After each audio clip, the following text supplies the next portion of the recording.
as I begin recording. So, last couple of sessions we kind of split between scenes, some in the city, some under the jungle canopies of the Trojan jungle. In the wild, Liska and Thule tracked a dire bear mother. You found torn berries, paw prints, and a bed in the loam underneath a tree. You then spotted hunter tracks, a Tyrannosaurus and a number of raptors moving toward an ambush. Under the monsoon rain and twin moons, you spoke of vows, duty, and wild virtue. At dawn, you found the mother, cold and still. Liska knelt in vigil, then followed the tracks to a reaver camp. A T-Rex in a saddle, raptors under a red banner with 3 black claws, a caged white-furred cub, and a brutal warband around it. Liska struck like lightning, skirting a trap and erupting from the brush as Thule vanished into shadow. Glue bombs flew, powder kegs burst, and the T-Rex yanked at the cage, but Liska tore it back. Lightning crackled and a spectral bear roaring around Liska. At the climax, Thule opened a living portal in a nearby tree. Liska shoved the cub and Thule through into safety. Behind her, the jungle burned as vengeance was sworn. In the empty grove beyond, Liska soothed the cub and pressed the dire bear totem to its heart, and the bond took so strong that it cracked the charm itself. Back in Tectaros, Angus urged Vellum to live, not just to endure his legacy. He gave him picnic plans and performance tickets with Varesh. Lucia also delivered workshop supplies and a crocheted raven plush for Vellum's daughter, Vadmir.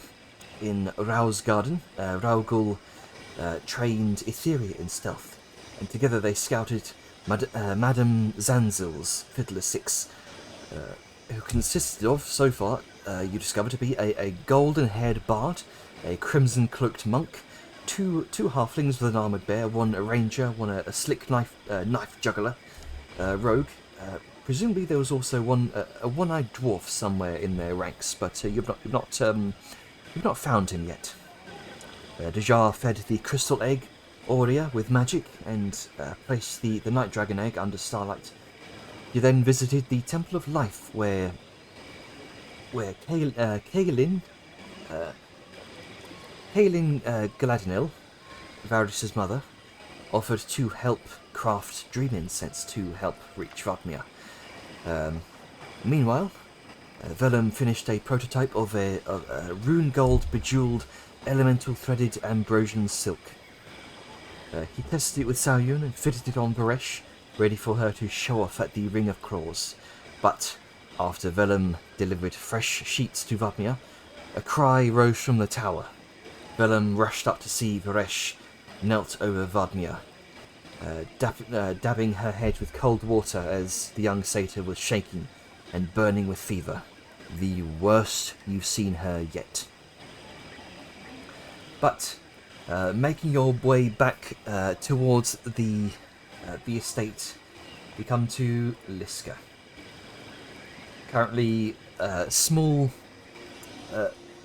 dire bear cub. Well, I mean, small compared to Liska. Liska's giant frame. Basically, completely wrong music.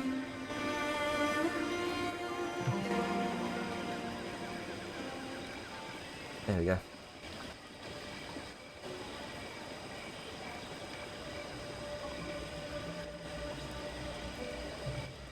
Oh, someone's...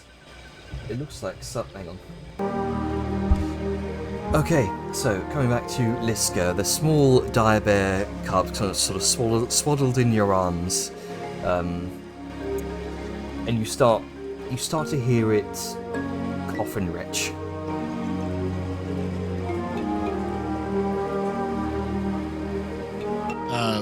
Like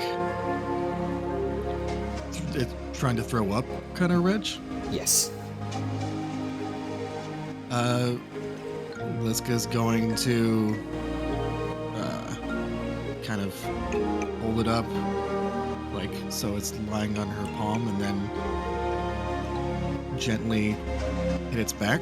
You pat its back, and after a few retches, a few sort of very sort of high-pitched coughing wheezes, it regurgitates some half-digested rations. You ate too much. From what you gather, dire bear cubs fresh from birth likely need not solid food, but a steady supply of milk.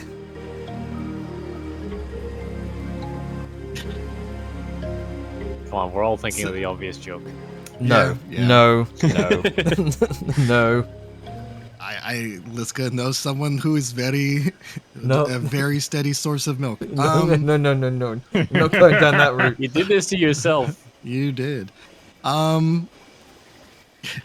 Check out the. Oh, let's Patreon just for find later. a So- dire polar bear donor. Yeah. Anyone know what Druid? In fact, I know a druid who is very capable. No. With this revelation, with this revelation and realization, Liska is going to look to Tuli, because I imagine they're still together in this. It's like, know that it is safe and bonded and no longer requires bribery. It looks like we will be needing milk. Of course, I should have suspected much.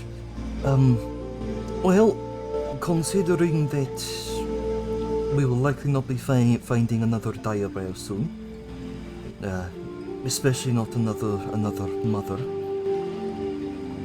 we might be able to supplement it with, say, goat's milk, or perhaps, well, I don't know that might be able to find such on the markets in Mainland, but that might be some difficulty.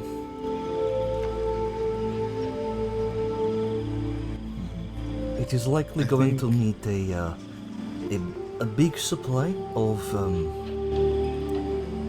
milk combined with lots of protein, lots of fats.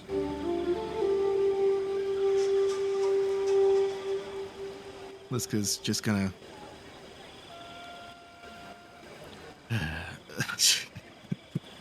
God damn it, everyone! I'm sorry. Stop. It's- I researched this beforehand. That the dietary needs of No, bears. no. Sure. No, I understand. You did it to yourself. She's going to kind of idly think back to the night before milk, and then she's going to shake her head like, yes, we will need to find other means of sustenance. Might I guess. be able Oh, yes. to. It depends on Ida. I might be able to pester her so that we can both head to Dawn Hollow in teleportation. See if we can purchase a substantial supply of goat's milk. That would make sense. I would very much appreciate it. I will, of course, reimburse you Of course. for whatever you spent. Anything to feed this little one. You can see the small dire bear cub is now just sort of idly kind of sucking on its paw.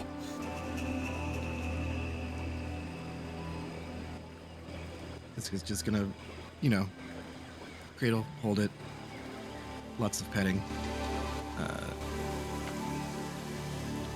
Just, keeping contact and attention on it so it doesn't feel like it's, It then starts suckling on your ignored. finger. oh. Like, sorry, little one. No milk from me. but we will get you some. Right. And then, looking to Tuli, when do you think you will be able to retrieve the milk?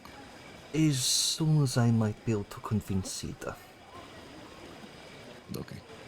I If think you need any help doing that, I have a cute little bear cub to sway. my exact thoughts, she gives with a smirk. Right, and in that case, let's go see if we can persuade Ida. She nods, and you eventually make your way back to the estate. Actually, do druids have sending? Let me check. Yes. No, No, druids they have a send it short by end of the stick airmail, with most spells. You know, pigeon. Druids do not. Animal we messenger got right. Never mind. and animal messenger. Yeah.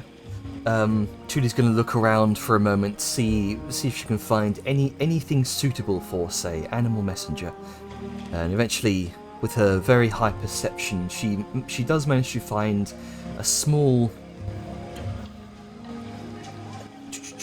a small sort of a small pterodon, that's sort of perched on a nearby lintel of a building. And the moment she sort of connects with it, it flutters down to her arm. She's going to sort of whisper a couple of things to it. And you watch it takes off, flies throughout the rest of Tektaros. I think she'll get the message. Well, I've told it to tell her to meet us back at the villa. Okay, then let us head there. Over that, you head back to the Masca estate. And eventually, as you make your way through the front gates, you hear the familiar voice of Varesh. Velam!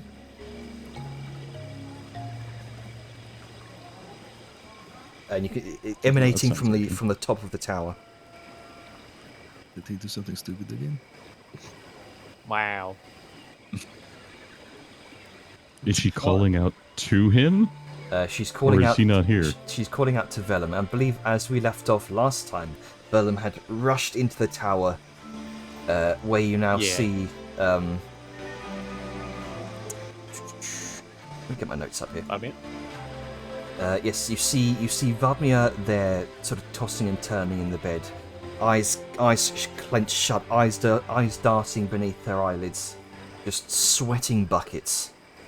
And you can see Varesh sort of crouched over her, dabbing her forehead with a wet cloth. I don't know what to do.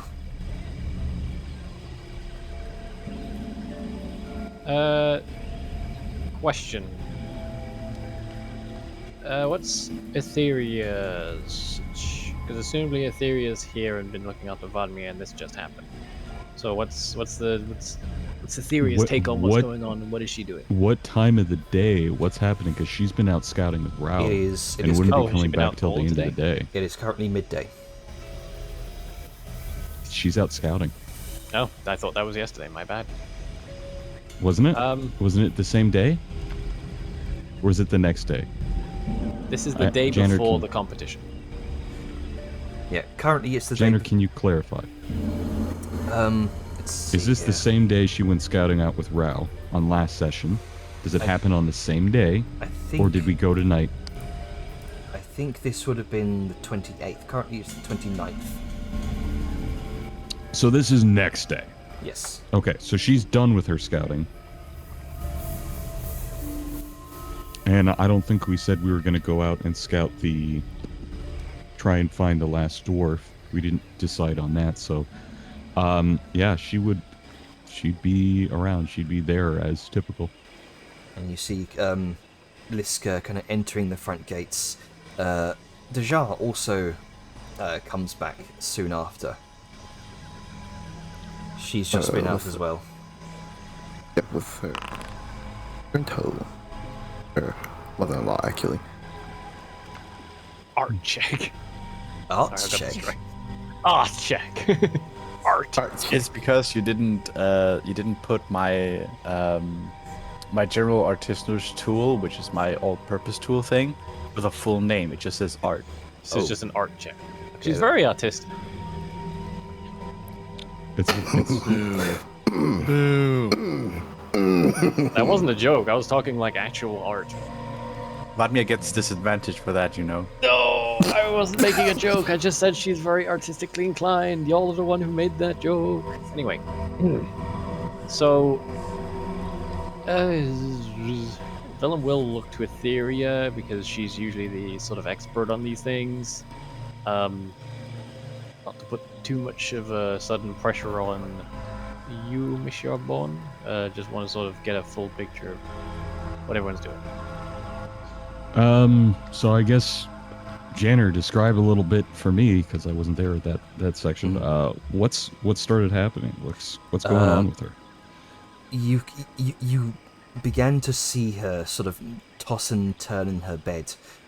You can see a few sort of blackish red veins kind of spreading from her eyes, where they're sort of darting beneath her eyelids, to and fro very rapidly, and she's beginning to break out in this cold sweat. This is probably the worst you've seen her.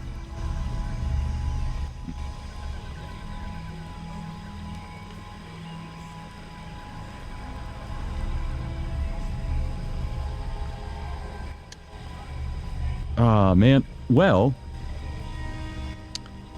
then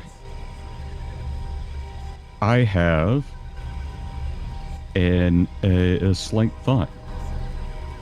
She is going to take out her bag of holding. She's going to pull that out from under her cloak. She's going to begin rifling through, grabbing a book out, pulling it. No, not it. Put it back in. Do this a couple of times until she comes across a specific one. Well, hold on, let me find it in my fucking massive lists. As you're Method acting. rummaging through your collection of books here, Dejar and Dejar, what are you doing? He would probably be heading toward the calling room at this moment. Unless there was that tree came after he entered the gate. Well, I mean, I imagine it will be as you're approaching the gates alongside Liska. On hearing that, you probably just raced toward wherever he heard the sound. Then, all right, you heard it from the top of the top of Angus's tower.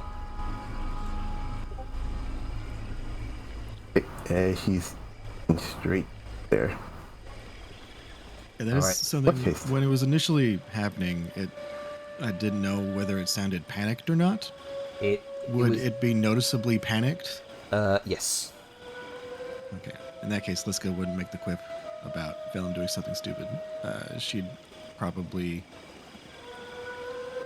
hurriedly kind of motion to Thule and bring Bearcup along to see what's going on. So Alright. Liska would hoof it, pat it. She'd hoof it. Okay, so you kind of follow Dejar's suit, kind of all of you sort of squeezing into the top room of this tower. And there indeed you see what Etheria has been seeing this entire time.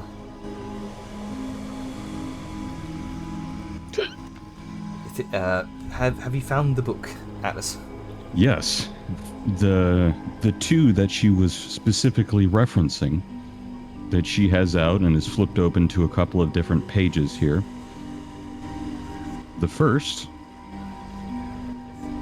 and then the second that may be able to help.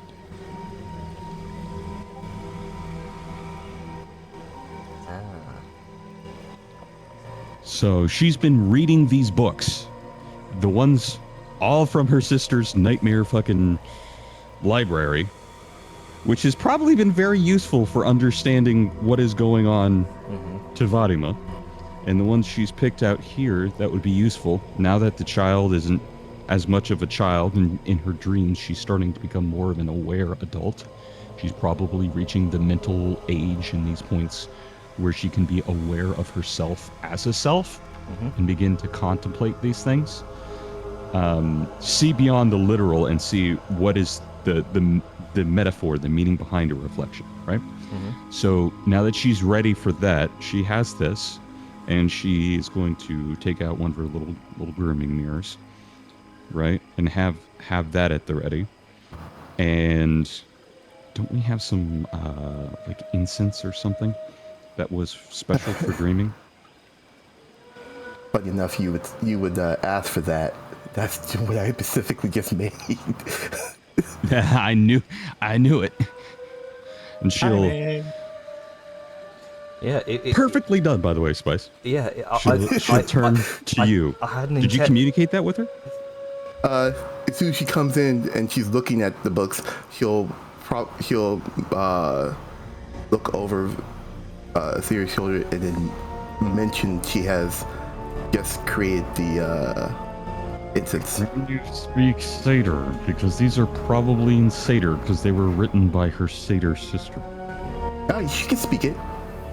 Oh, there you go. Perfect. Hey, bro. I didn't know if she remembered that. I don't think it ever came up to Char mentioning it. Yeah. Nope. And besides, player knowledge versus whatever. But just because you're married to someone doesn't mean necessarily you speak their language. You make the effort. You do. You try, but that doesn't mean full proficiency. But yeah, she Either way. Yep. Let's continue on. Yep. See. So she would see it, and she'd kind of look over her shoulder and kind of double back to you, like, "Wait, can you read this?" Decent consider. Yes, I can. There's several books I still have. They're in Seder that I forgot to give to you. She instantly grabs your mouth and turns your head towards the book as she flips them to 2 different pages. And she points out in specific areas, one talking about the ability to, in this case, draw power from mirrors, literally seeing through other different dimensions, the ability to understand and communicate through these kind of occult pieces and practices. And then the other book, the one about movements and how you can channel specific movements into sensations or powers that would affect the dream. The ability to bridge the dream to her nightmare versus the ability to be able to have greater consciousness and awareness. You're smart enough that you can realize this is some like scrying that you can interact with kind of shit. At the moment Sarah's mouth is closed and she's reading this, she nods and gives Theory a look like I get what you're trying to point at. And then as she was doing that, she holds up like 2 instant sticks as well. Do you have that? Oh. Like, she looks you up and down. You're more ready than I anticipated. You try to speak with your her mouth. Can I speak? Like she does her hand motion. It Can releases. I speak now? Thank you. Yes, my mother-in-law helped me create this. You look over Etheria and you see another satyr, dressed in these flowing leaf woven robes. This sort of how did I describe her previously? Let me grab my notes.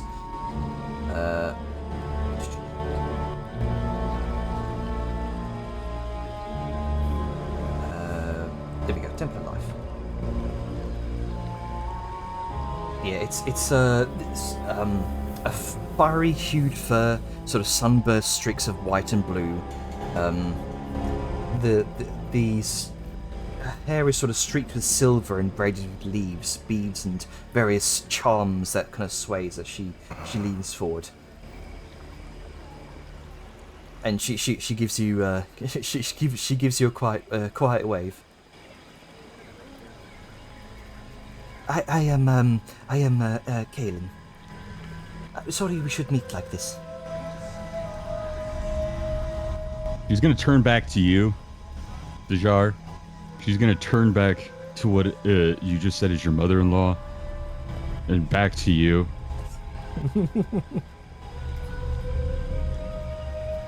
It is. Look, when I went to the Temple of Life to find someone to help make these, I didn't expect to see my mother-in-law at the Temple of Life. It was a surprise meeting.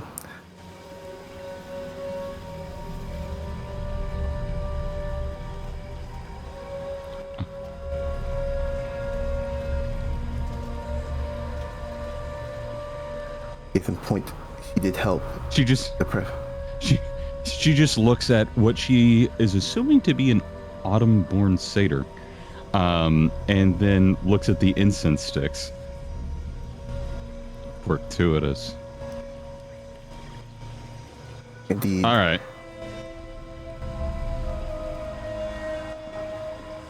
She's gonna point at the mother-in-law. Where are you from? Hang on, let me... Where's my notes here? Yeah, let me look at my lore. Yeah, let me look at my lore. The lore. The lore.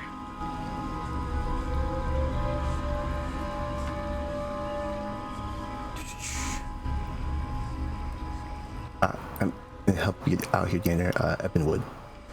Yes, because this is technically your character. Yes, but it's NPC adjacent right now since. Yeah. I'm from the Ebenwood. Kind of scratches her chin.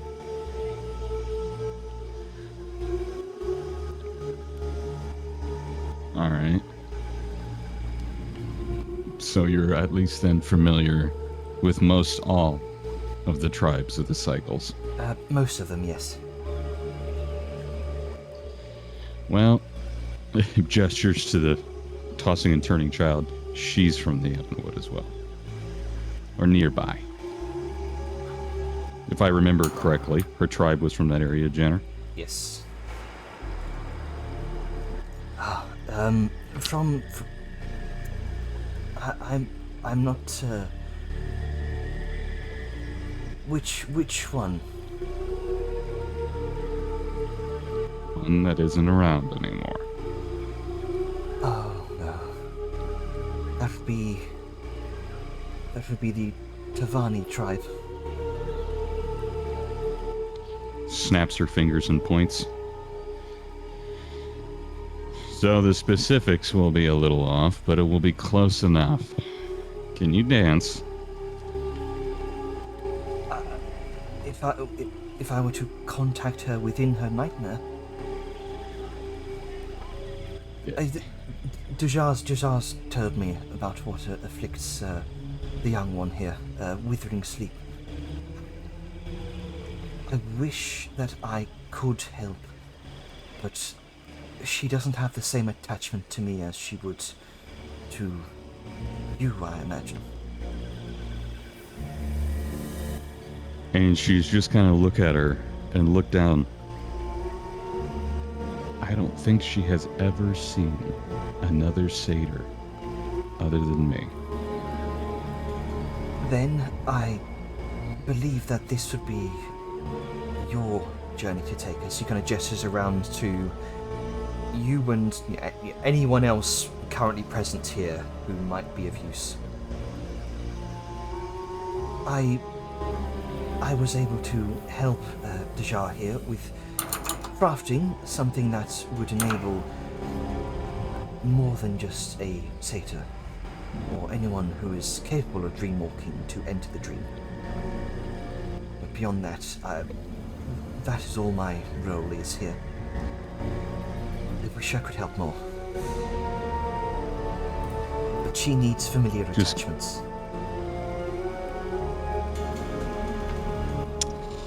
Kind of taking the hint that she's not wanting to even help.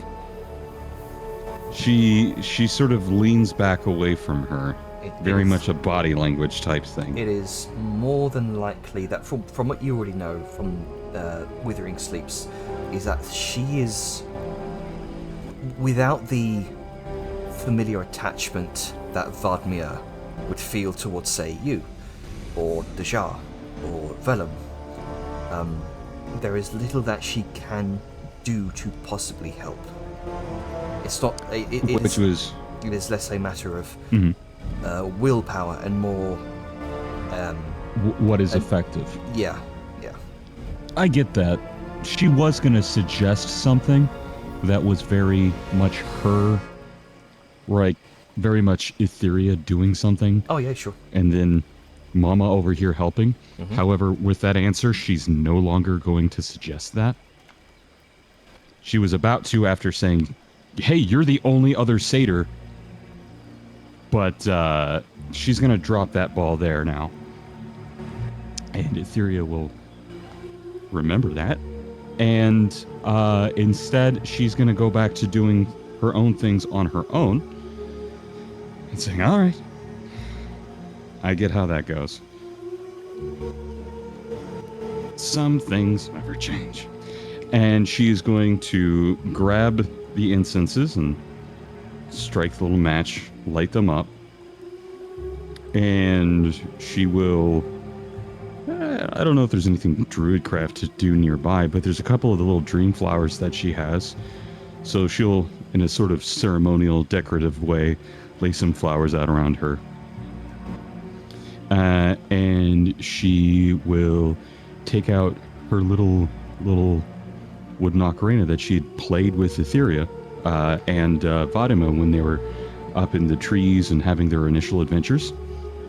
And she will play a little familiar tune, and as she does, she will slowly begin to start moving her hooves in a not quite tribal sort of way, but definitely almost a little more shamanistic, begin certain dance movements. Okay. So, for clarity... She'll do that and eventually end doing the dream spell. Okay, so for clarity, what this incense of shared slumber does, I've posted it in the chat there. Okay, let me have a look-see. I'll also stick it in the Discord.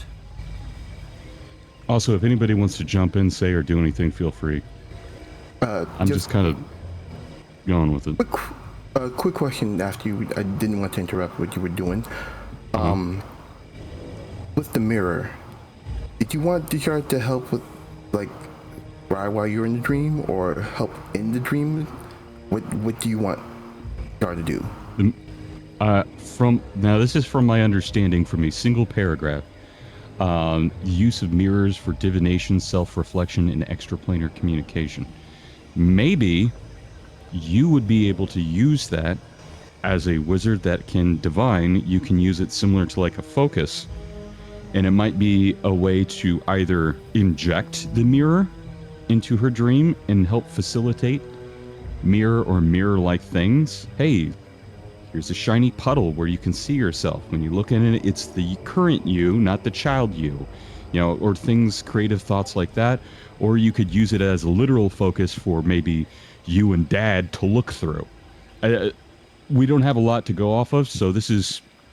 Let's get creative. You're the wizard. All right. What do you want to do? How do you want to get involved, buddy? I think I can, like I did before, with the helping in the dream, but using the mirror as a focus this time to help bring it into the dream. Okay. So, using it like a screen of what you see in the dream?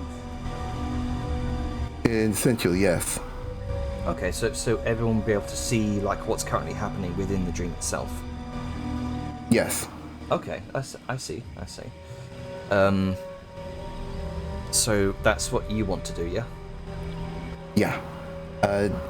Also, since the instance of shared slumber can join in, as long as it is old and everyone within the same shared space will fall asleep before casting this dream spell. Yeah.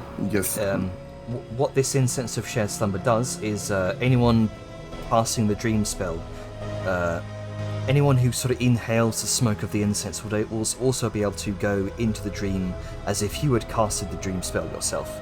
Sort of like becoming these phantom observers, able to influence the dream as well. And he doesn't have to be aware of that, so he's just going to be there tending to Bodmir, and then suddenly... Alright. Well, it's if you choose to fall asleep. It does not make you fall asleep. Mm-hmm. It has to be I mean, That's he the has been important up for 2 days, so I can make a justification for it happening. Well, knowing what they do, she's just gonna say, hey, here's something, a means to influence. Dad, I can take you there. Do you wish to go with me? So, as a player, you want that? Yeah, definitely. I was making a justifications for Vellum to, easily. Yeah, go I'd rather have it be intentional. Fair enough. So, It will be she will, spark, light up the incense as she finishes this little almost lullaby type thing and gentle kind of dance, I'll say. And she will try and be as calm as possible as she then gently sits down, this trying to be a peaceful presence as you would for an anxious child. And she will look over to Vellum and gently hold out her hand, palm up.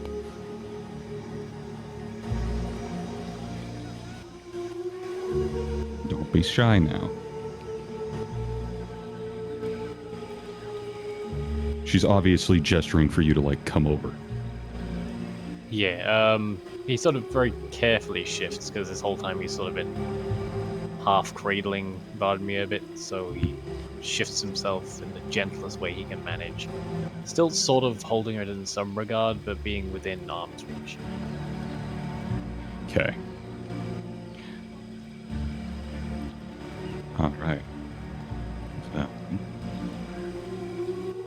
there's a little thing that some satyrs can do where they can go into something called the dream.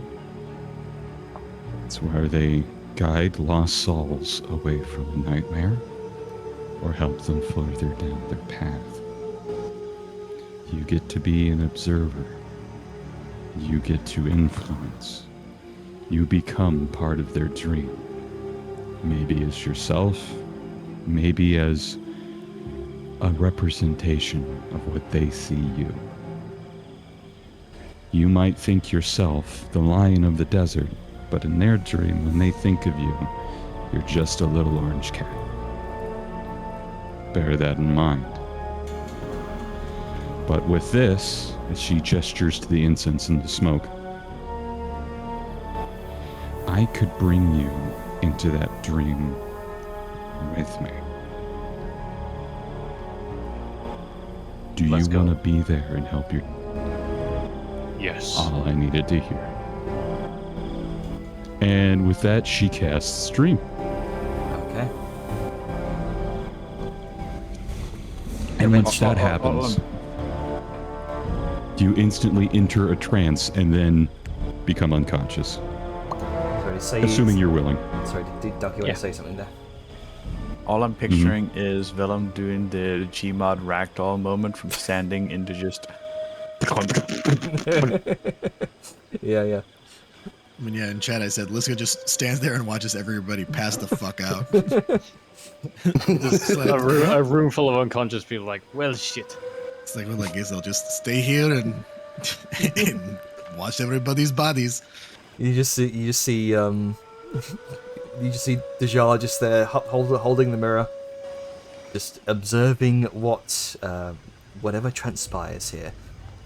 Go ahead and make me an Arcana check with advantage after sort of briefly reading through these books, Dejar. Alright then. Advantage.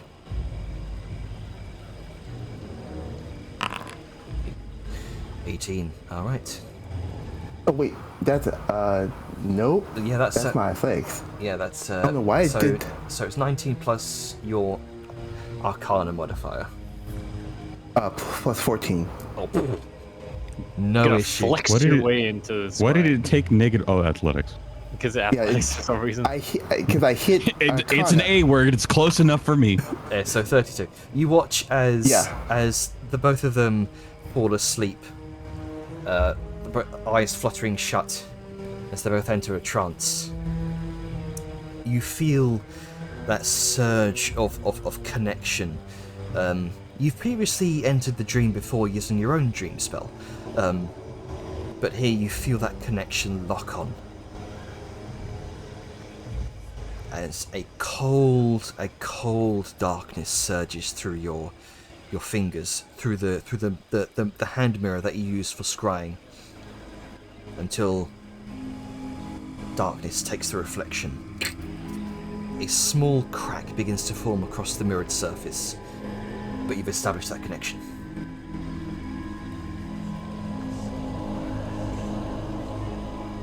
For the both of you, Etheria and Vellum, sleep feels merciful.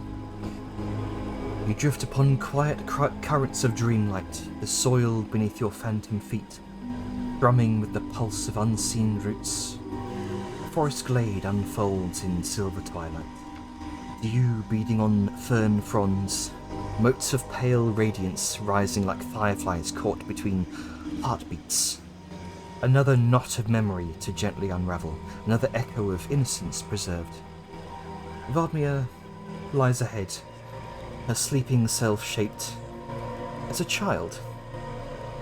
She laughs, kind of spinning bare hoof in the meadow, while spirit sprites kind of flit between her horns, weaving crowns of petals and starlight. It feels safe, it feels light. But then the warmth hurdles. The sprites scatter, the sky twists, as though ink is poured across the canvas of the dream. Meadow becomes ash, flowers blacken and shrivel, the air becomes thick with smoke. A presence stirs, heavy, viscous, oily. You feel it coil around the edges of the vision. The nightmare, denied its feast of fear by intruding dreamwalkers until now, presses closer, its hunger sharpened into malice. But this time you sense more than an intrusion. This is not just a memory replayed. It's a memory dragged up. One that Vardmir had buried, long locked deep in her soul. A moment so raw her mind refused to carry it, smothering the detail in shadow. Yet the nightmare, cruel and relentless, tears the veil away, and it drags the memory back into light, forcing her to relive what her own heart had chosen to forget. The ground splits beneath your feet and hooves. The meadow burns. You are pulled into chaos, into smoke, into the night of blood and ruin.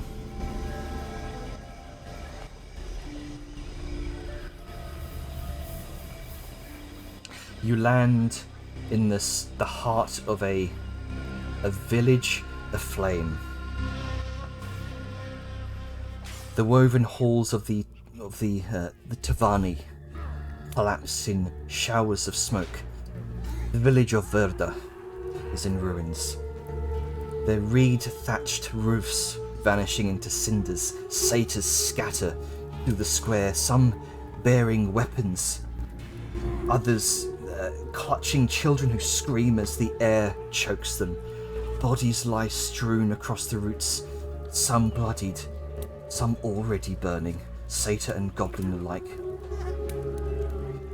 Goblinoid war cries echo from every shattered palisade as the Grinning Tooth clan pours through, their skin streaked in lurid purple war paint. They set upon homes with torches and jagged steel, rushing into screams, emerging again with bloodied spears and dripping hatchets. Other houses, woven of leaf and branch, are lit in turn. Hang on.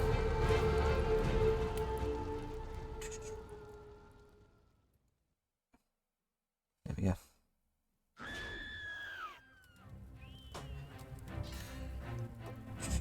Yeah, their walls kind of curling and blackening as the flames climb high. Around you, the proud ebonwood trees burn, their towering trunks turned into funeral pyres.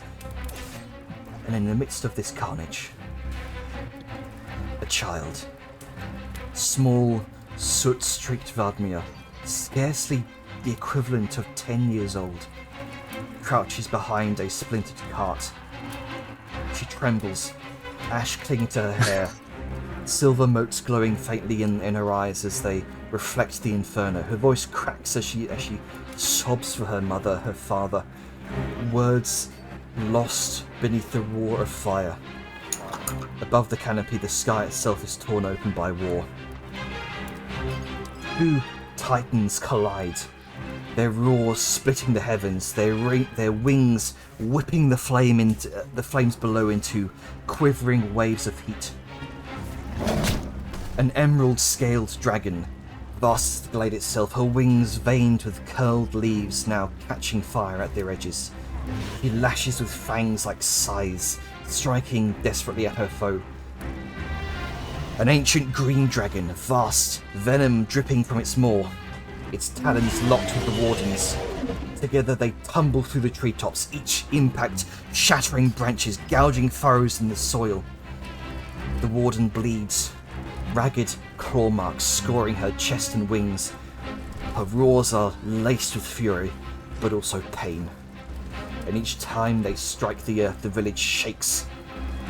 And through the crackle of burning wood, through the shrieks of war cries, another voice curls into your ears.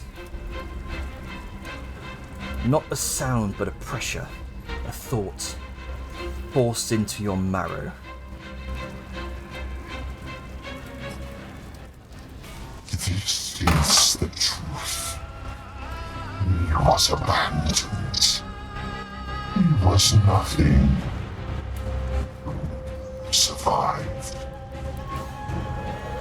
It waits, hungry, daring for you to prove otherwise.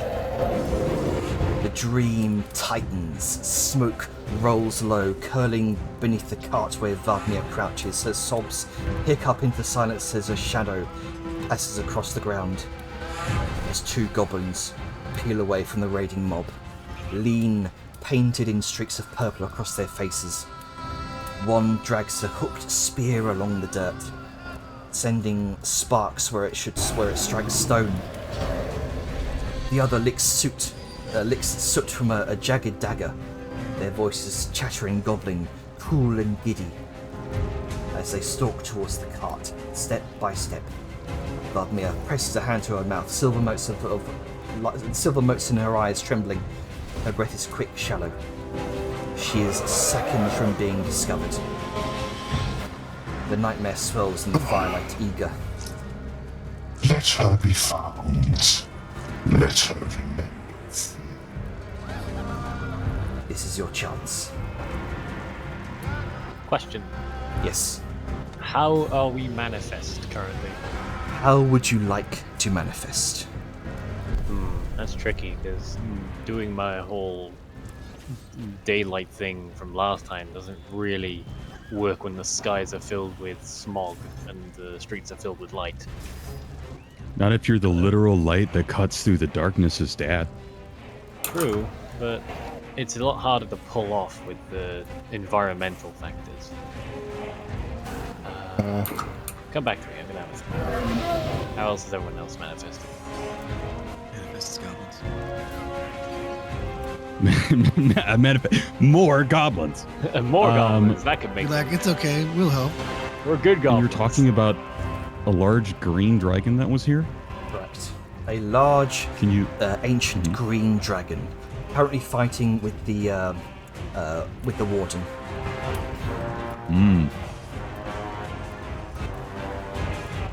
Oh, backups arrived. in this case, I guess in the same way when she first met the warden, well, of course, with all the little gifts to act as her own, she would try and appear as, in this case, what would be her persona, you know, the Emerald Shadow. I mean, maybe the mean part of her that Vadima has yet to be able to fully see, the part that kills Nightmare. Okay. The part that she deliberately did not show her in there and sort of shielded her from, because it is very scary. The shadow dancing in the flames. And how does this Emerald Shadow look? How does it manifest in the nightmare? I would actually like your help on that, given that she's been doing this for the better part of, you know, at this point, a century. How would you say that manifestation, the idea of a violent nature's warden, would appear? What would be frightening to the concept of corruption? Perhaps,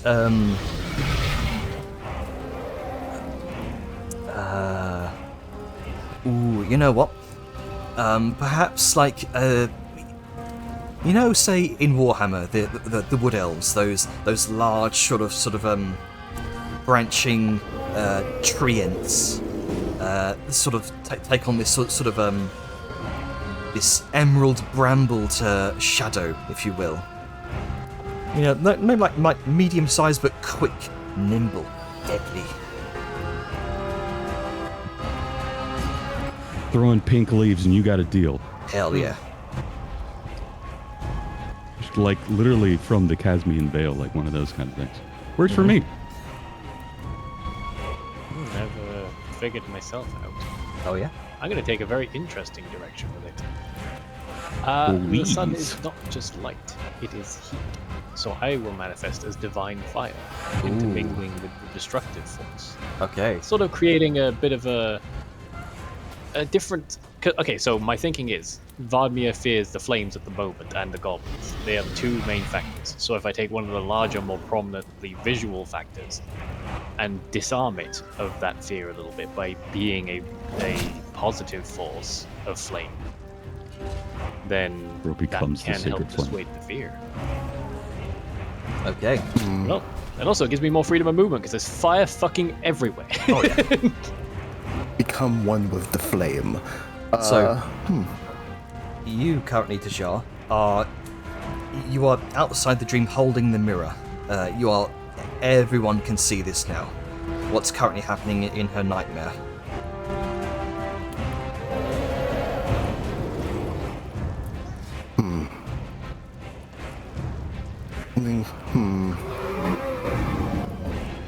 One thing I can think of to help out is, where's he hiding at again?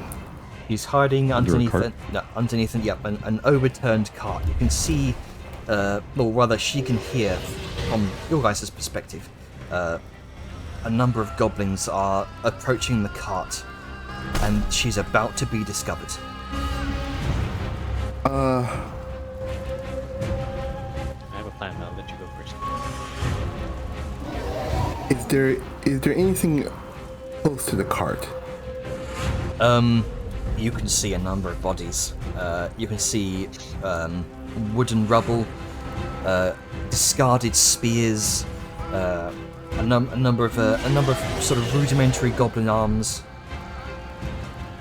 Is there anything stone close by? Oh yeah, there's stone slabs. Cool.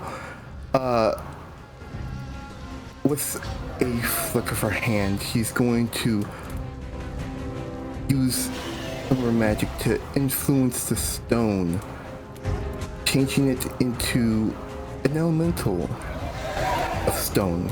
Okay.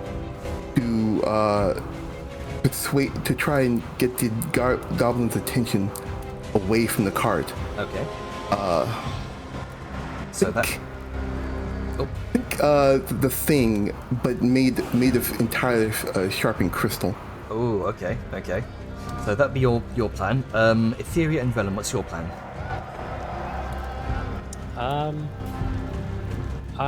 Okay, so how closely packed are these streets? Like, the nearby buildings? They're quite closely packed, which is probably why this fire's spreading so easily. Yeah, infrastructure is a bitch. So I'm going to use that to my advantage, and hopefully I can, in the way I do this, will enhance the theories a bit. But, so, presumably there's bits of wood that are worn through by the flame and, like, almost on the last leg. So I'm going to try and find some that's, like, nearby above the goblins, and then burn through what's left of it to make, like, a flaming chunk fall in the path. Okay. And then maybe like the bright divine fire of that can make the shadow more reaching. Okay, so Dajar's check would be Arcana. What do you think what check do you think would best suit this? That's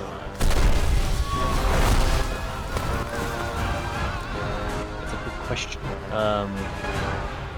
I suppose intimidation, because that is kind of part of what it is. Okay, so that'd be Intimidation. Etheria, what check are you doing? And how is that manifesting? Let's see. I'm thinking, if I look at this,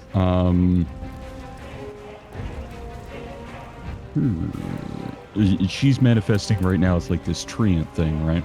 Yeah, sort of medium-sized, barbed, treant, murder in its eyes. Verdant sort of greenish, pinkish flowers sprouting around jagged petals. Nimble, quick. I'm gonna do something a little unusual. Animal handling.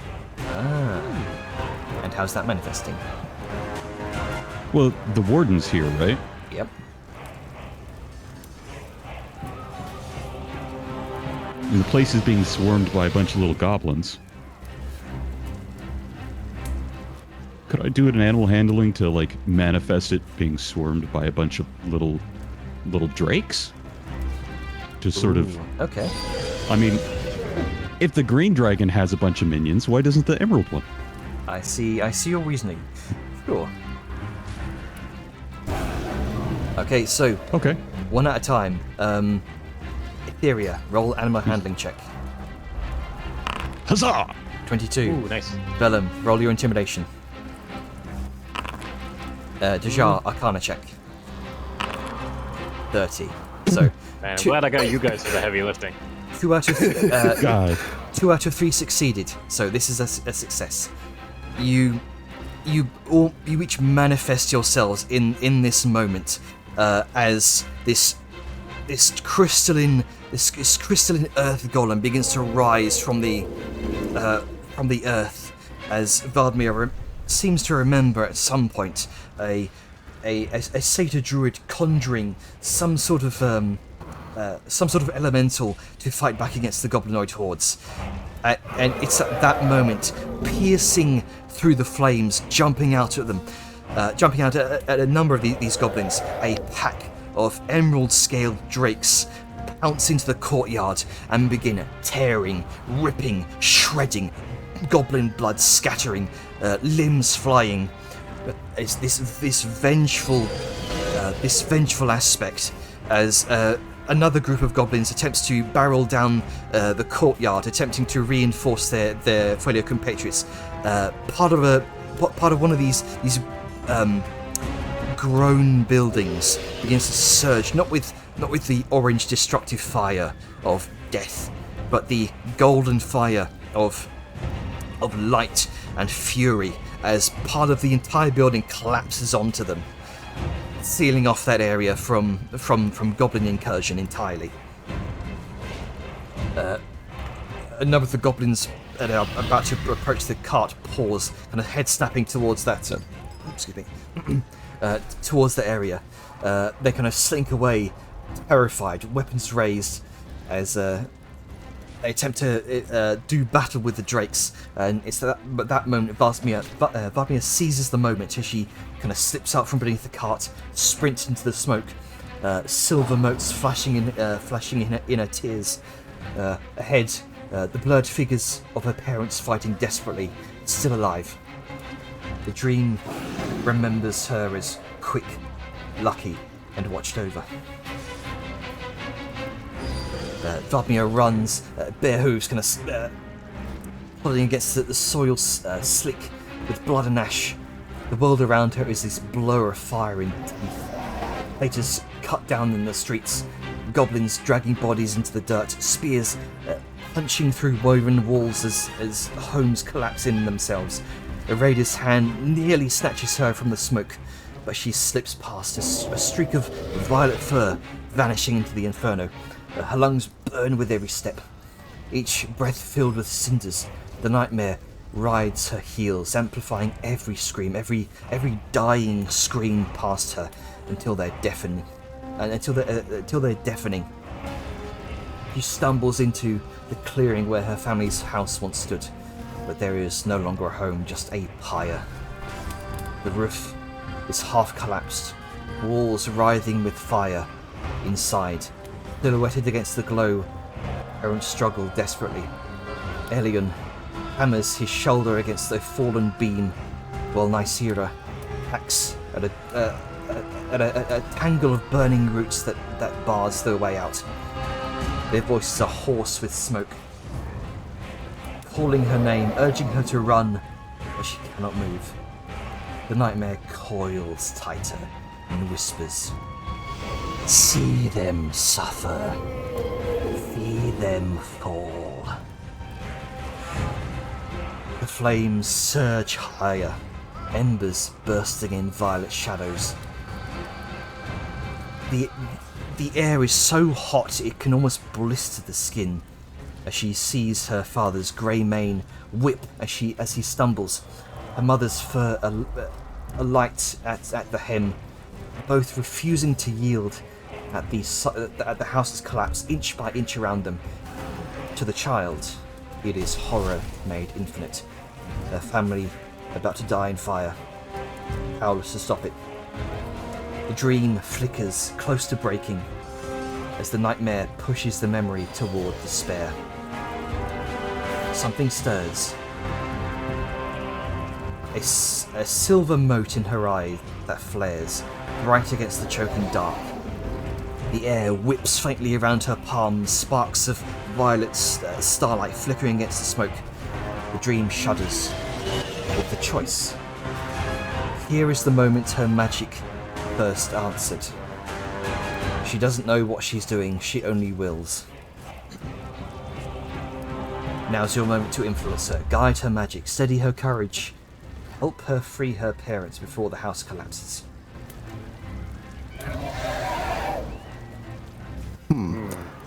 I'll let the guy that's literal fire go first. Yeah, I was about to say, so I'm gonna get a little interesting with this. So it's this basically like her usual little of magic, right? Her go-to. It could be. Like a projectile sort of thing, or she's just gathering some kind of energy. You've not seen the full extent of her magic yet. You don't know whether this is just that starlit burst or something else. It could be the starlit burst. You don't know.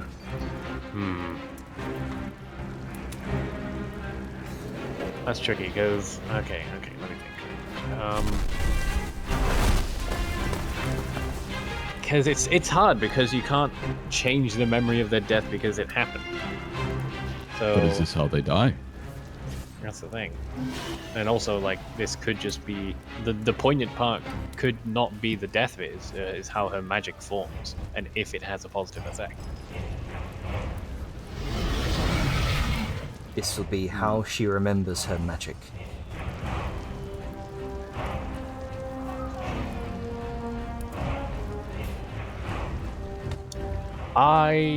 Oh god, this is hard because I have ideas, but Vellum's stupid. So Well, he doesn't have to be stupid necessarily in this instance, right? What is the wisdom of his divine intervention? What is the wisdom of his faith, his lessons? What does it say? Right? He may not know and be as intelligent, but he's far from not being wise, right? He is wise. He is understanding. He is symbolic.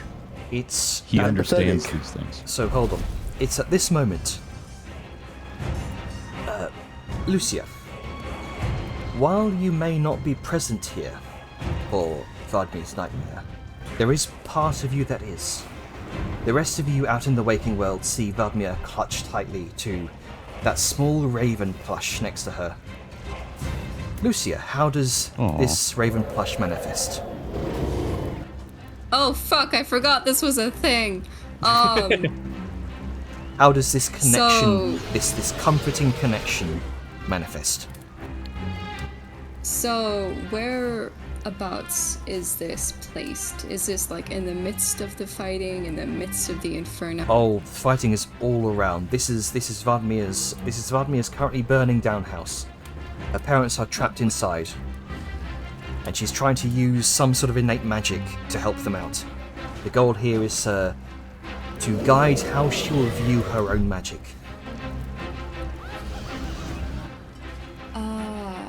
I don't suppose that satyrs would have access to like glasses or like windows in their houses. I imagine they're like fairly simple. Yeah, not particularly. The houses are typically grown from the ground or whatever nearby ebonwood tree will house them. I imagine if there's like a weak point in their home, if there's a place or it looks like it's just about to collapse, the bird will manifest itself nearby that area to kind of indicate a weak point. Yeah. Say this part is about to collapse. Either you can choose to try and blast it open or fight to try and, break that apart. All right. And free them. That will lower the DC from 19 to, I'll say, 16. I'm helping. More specifically, the bird is helping. Never underestimate the power of a girl's plushie. Oh yeah.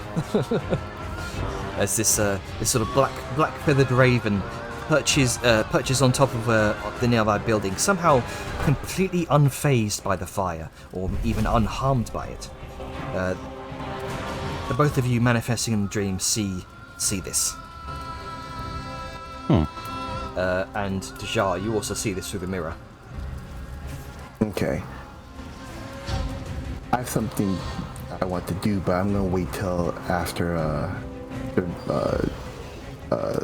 Fable goes. I have a thought, and it's tricky because I am fire. But it's, while not completely faith related, Vellum recalled the times at home, and the desert heat is unkind and harsh, and even when there is reprieve, it is at times suffocating, much like the fire and the smoke.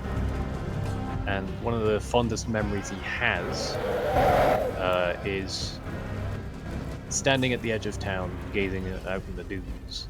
And much as the sun beat down, there was breezes, wind, a burst of coolness, something besides the suffocating, scorching rays coming down, which is the dichotomy of the sun itself. So with that in mind, I'm going to try and create some sort of force of wind through motion of flame, if that makes sense. Ooh, updrafts.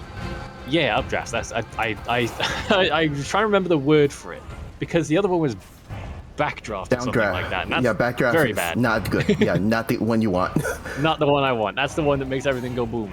But yes, creating an updraft of sorts to not only alleviate some of the smoke replete in the house, but also to either give Vladimir some hope of what she hopes to achieve with her magic, or maybe even it becoming a byproduct of what she's doing herself.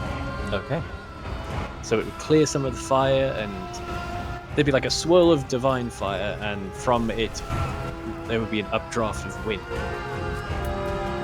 And sweeping all the fire, well, all of it, a good deal of fire and smoke away in the process. So, And what, I would like to attempt to roll that with athletics through show of force. It is a force, a push. okay. Alright then. That'll be your plan. Etheria, how are you manifesting, and what check are you rolling here? With some of the minions hopefully holding things kind of at bay, she would be like that little echoing voice, maybe just an arm that appears over her shoulder, pointing as there's just the little whispers, you know. Deep breaths, use your eyes. Look, see what you see what you don't. Every tree has its knot. Find it, focus, feel it. You don't need to know what you must do. Just understand it. And she's going to try and help guide her visions, help her find the spot maybe where that bird is at, help her see an alternate way of seeing things. Okay. And I was thinking perception, because she's literally teaching her how to look for these things, Gotcha. while the bird's making it a little bit easier to do so. Gotcha. Makes sense. Okay, so athletics for Vellum, perception for Etheria, and Dejar. What's your plan here?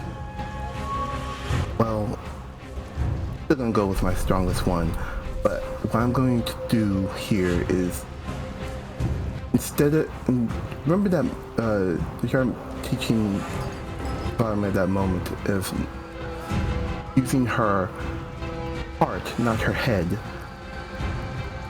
Try to see the flame as something, not as a devouring force, but something that needs to be drained, cold, to take away the heat, simply diminishing the flames with her magic. So not to just through pure force, but through her innate through her innate skill, she's taking the elements and quieting it down, Okay. controlling it into nothing but embers instead of a raging inferno. Alright, so Arcana check? Yep. Gotcha. Okay, so one after Feeling the that's other. entropy. Yep. Okay, That's the root.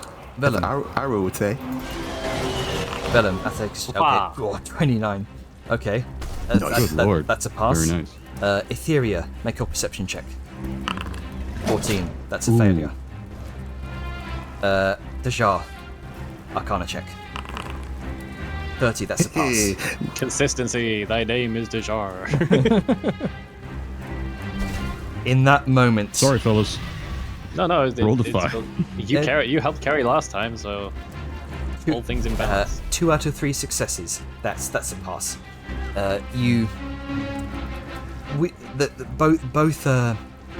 Both Dejar's wisdom in Vladmir's ear and Etheria's Etheria's wisdom in Vladmir's ear, Dejar's how would you Empathy. sorry? Empathy. Dejar's there you go.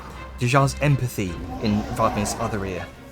You watch her steady her hands, her trembling, shaking hands, trying to block out every other sound from around her.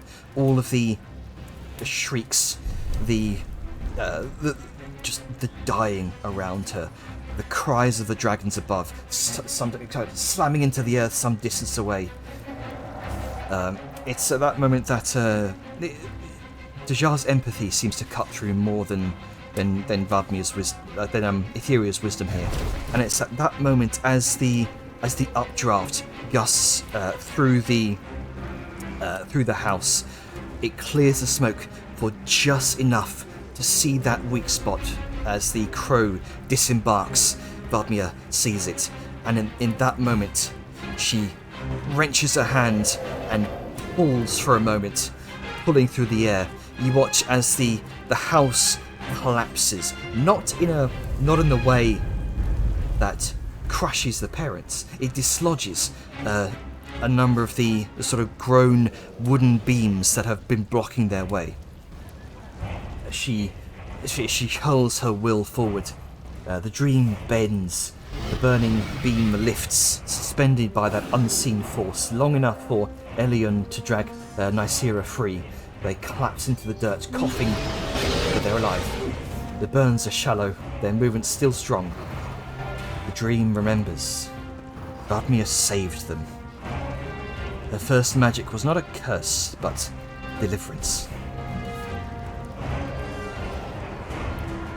The smoke curls around the three of them as they stumble clear of the ruins.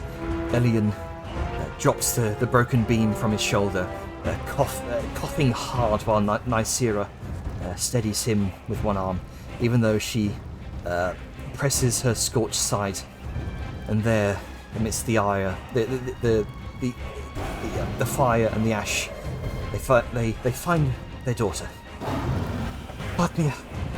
As they fall to their knees, pulling the child into their embrace. Her small body trembles, pressing between streaked fur and bloodied hands, but for one fleeting heartbeat, there is only relief. They're alive. They're together. And then the floor quakes. From the burning streak, shadows spill forward. A hunting band of goblins as they finish stabbing a number of the drakes that have been harrying them. Spears and hooked blades clatter as they surge from the haze, teeth bared in jagged grins, howling their clan's chants. Purple dyes streaking their bodies, bright against the smoke, their eyes wild. Elion and Nysera break from the hug, hands shaking and seizing weapons from the fallen. Elion grips a dented bronze sword, slick with blood. Nysera tears a spear from a corpse at her hoofs. They glance at one another, fear in their eyes, but also fire.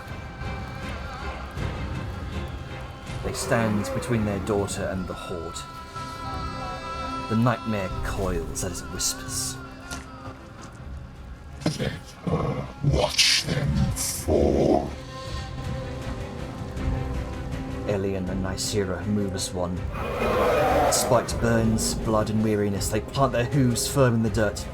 Elion lifts his battered sword, voice rough with smoke as he shouts something Vadmir will never forget. Run, little leaf! Nysera tightens her grip on her sphere and echoes. Run and live! The nightmare seizes the moment, hungry to twist it. If left unchecked, it will warp their deaths into futility. A memory of failure and despair. But if you guide the dream, you can anchor Vadmir's soul to the truth. Her parents died as guardians, not victims.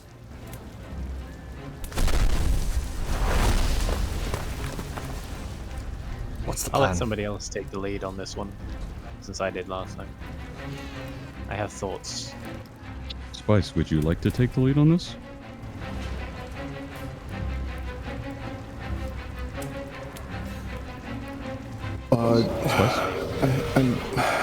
I'm dealing with a call. Give me 1 second. Oh, okay. Alright, we'll go over to then- Etheria and Venom. And Okay. Lucia. The bird. The bird. The bird is the word. Little bird. What's the plan here? I feel like Looks like... Oh, go ahead. Vellum and Etheria take more precedence here since they're more familiar with Vadmia and her story. Well, I mean, you're involved as well. Yes, but I want to hear what they have to say. Sure. Okay. Okay, dude. So to my understanding, some things are just a thread of fate that you can't twist. You can't actually change history. It's just a dream. These We are can't make them not die. these are memories that she remembers. It's how she remembers them that'll be what's influenced here. Cannot change the past. Oh, so it's less about we're changing events and more of how they are perceived. Yep. How they are perceived so that the nightmare cannot feed on these. Yeah, the nightmare is trying to twist things. Yes. Mm-hmm. Has the nightmare manifested yet? It is manifested around you. You So have it is, been- it is, in essence, everything. I recall last time it had some sort of differing manifestation. Sorry, continue. You are Thank you. currently within the dream that the nightmare is twisting into a nightmare.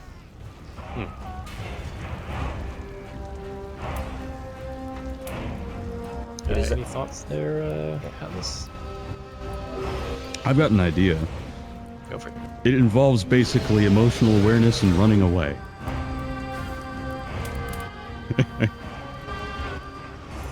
So it is part of the fleeing scene. Is there anything that you wish to do to sort of highlight the heroics of the parents, maybe, or anything like that? Yeah, I had something. If it will work, because I'm What, torn turns between Dad's how, sword like, into your flaming sword? something, little more. It Something. doesn't draw away from them as people. Okay, here's my thinking. Uh-huh. This is gonna be a bit cheeky, but I would like to roll Smith's tools.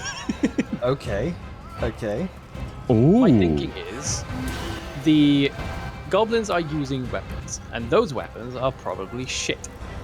At least enough for me as a divine flame to burn and warp the likely wooden parts of it to Interesting. make them either more difficult to use or largely useless, giving the parents more opportunity to hold their own. Okay. Okay. I like that. And All definitely right. not because I'm trying to use my strongest stat.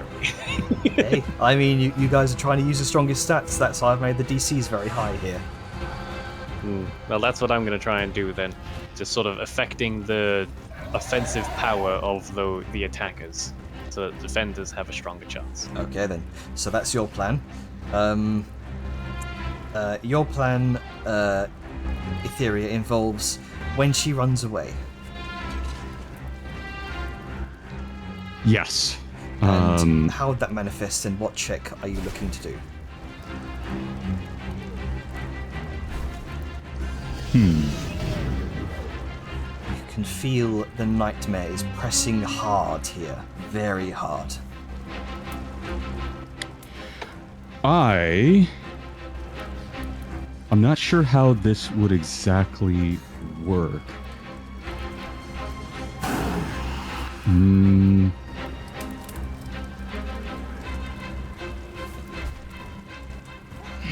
So you're trying to run away.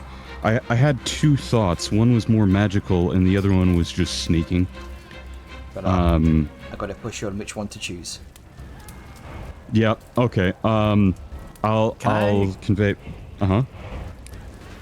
Why not have it be more of a word of wisdom to tell Vatmia that it's okay to run away sometimes? That's what my original emotional intelligence one was going to be. If you want to run with that, you can run with that. I'll just stick with that original plan because I was thinking, what if I do like a spell or something like that? There is I can also the save that for possibility later. of recognizing the best time to run. Maybe there's an opening in the smoke or the fire, or a point of egress that she can take advantage of. Opportunities. Yep, I'm back now. Welcome back. Then there will be that same her voice, a soothing voice, just sort of behind her to the side. Just say,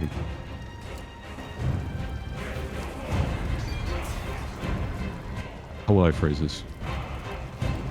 No rush. The darkness is voice. The words are right, but the message is wrong. Look at them. Look at the smile in their eyes.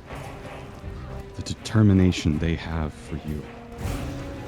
Don't forget that you are important enough to lay down your life. Lay down their lives. For you. Everything after this moment they have given to you. And any parent would give it gladly.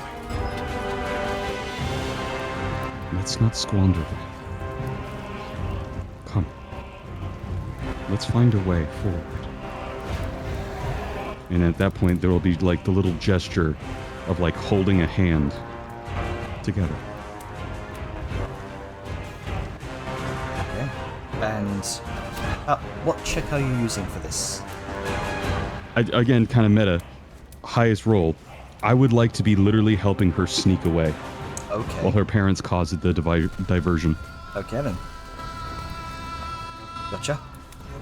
Those beautiful words kind of reaching her ears. Your plan is to use your stealth check. Okay.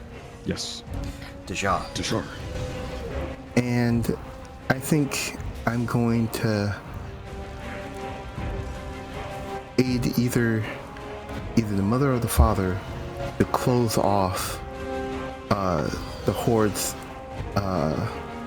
advances or divide my while if she chooses to escape. Using my highest roll again, to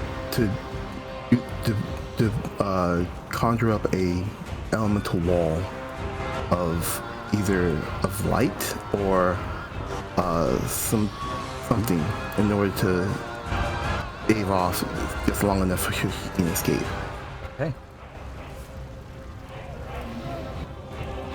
Alright then. I like it. How is this raven helping, Lucia? That's a great question. So, seeing this path of light kind of open up in the midst of all this fighting and darkness, the raven, like, acknowledging the words of this ant, will guide through that path and start to caw. And as it's cawing, it's like noise of caw.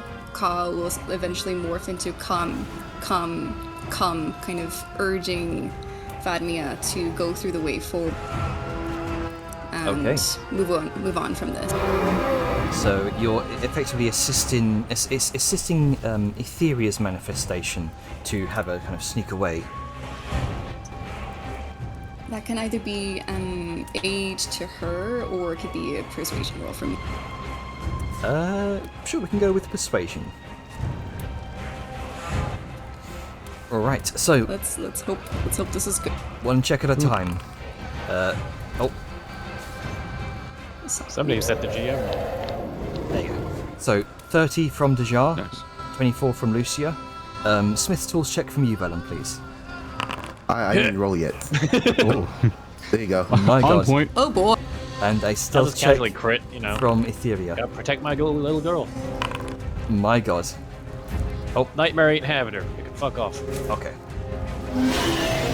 So like just burning handles and red, while the goblins are like either trying to panically douse out the flames or like dropping their weapons aside. It gives them the right opening they need.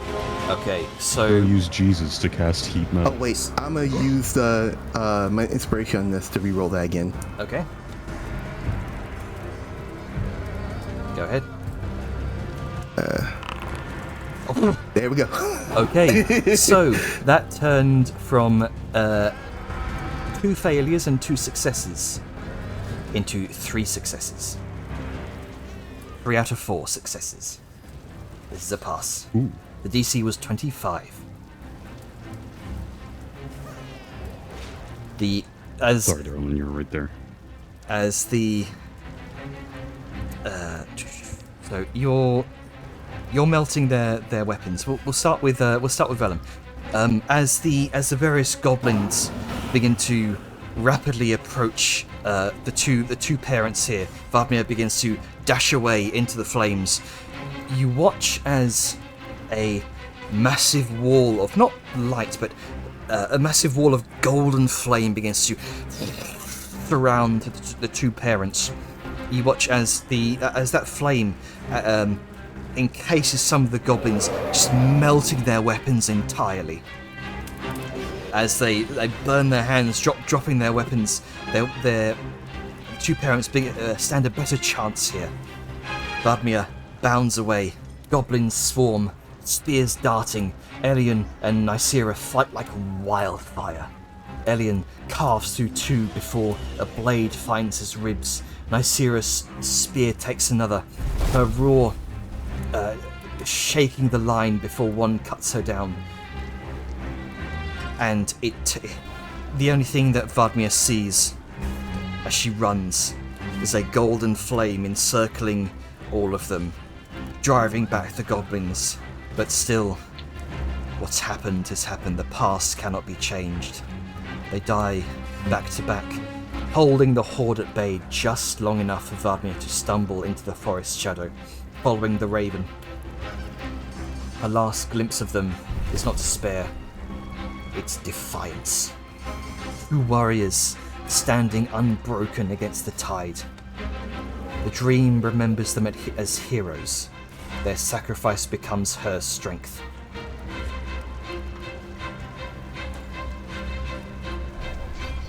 The trees split apart.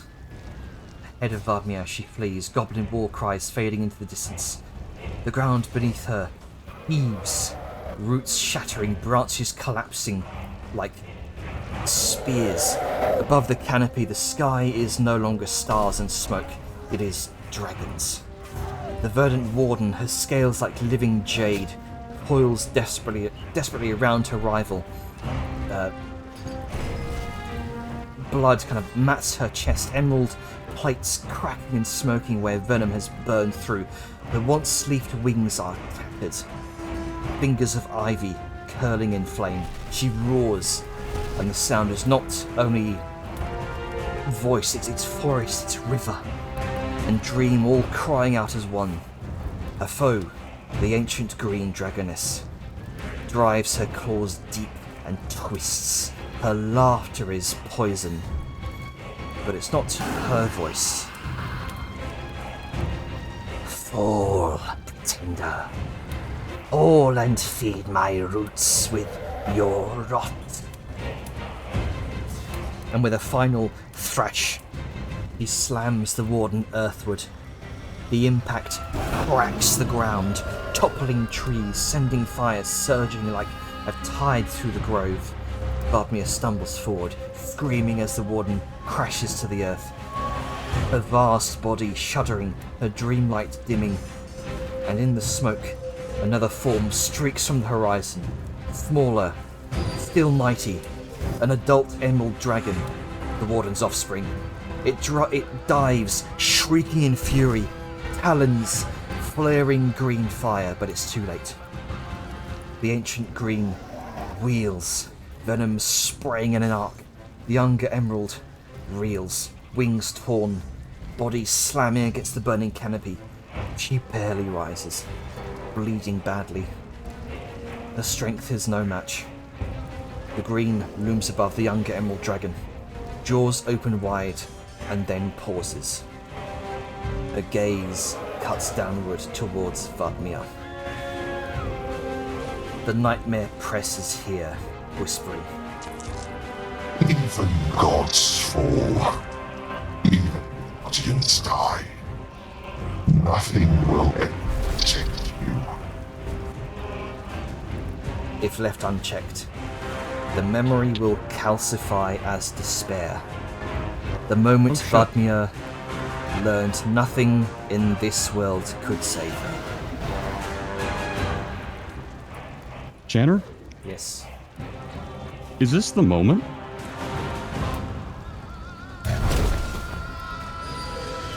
Pardon? Is this the moment? This looks eerily familiar.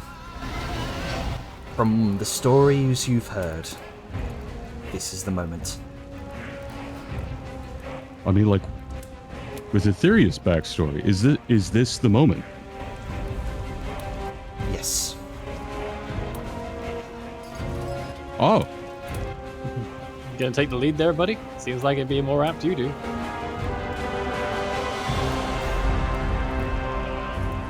This is the moment when... Go ahead. This is the moment when the Verdant Warden's title changed hands. Or claws, in this instance.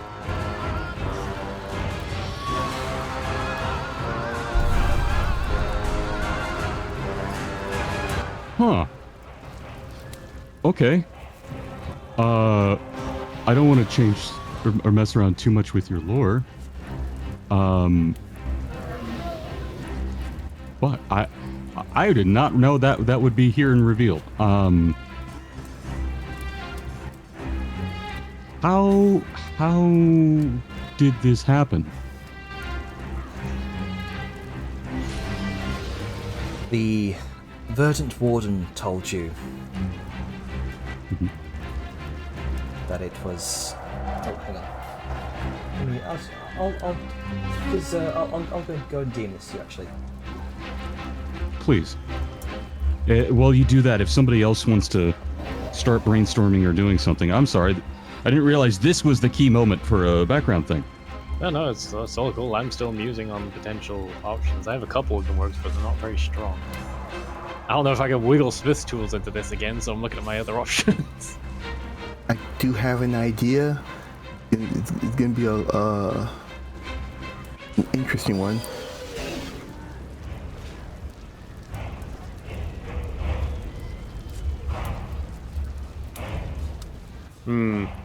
I could do Smith's tools with this. It'd be very cheeky, though.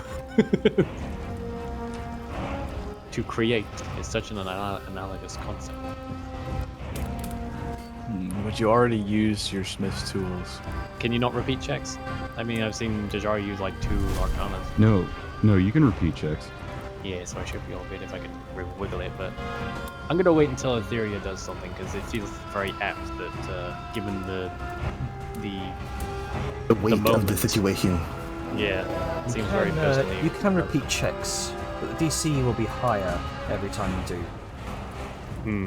And I don't know by how much, so I'm wondering if it's gonna balance out the. Yeah, I'll go bathroom and have a think because I gotta wait for Etheria anyway. Right back. Yep. Okay. Convergence of backstory. Yeah. Didn't know it was gonna happen, but damn. Very neat stuff. Okay. Yeah,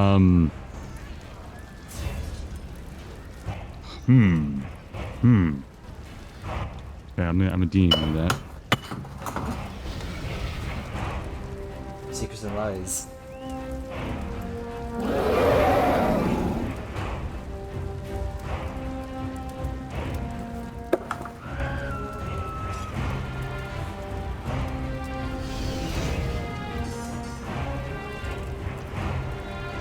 Very much secrets and lies.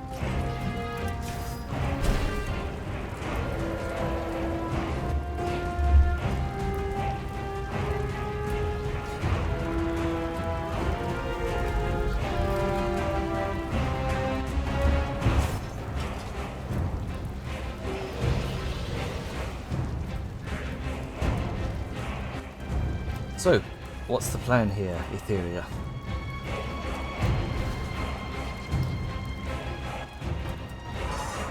I think.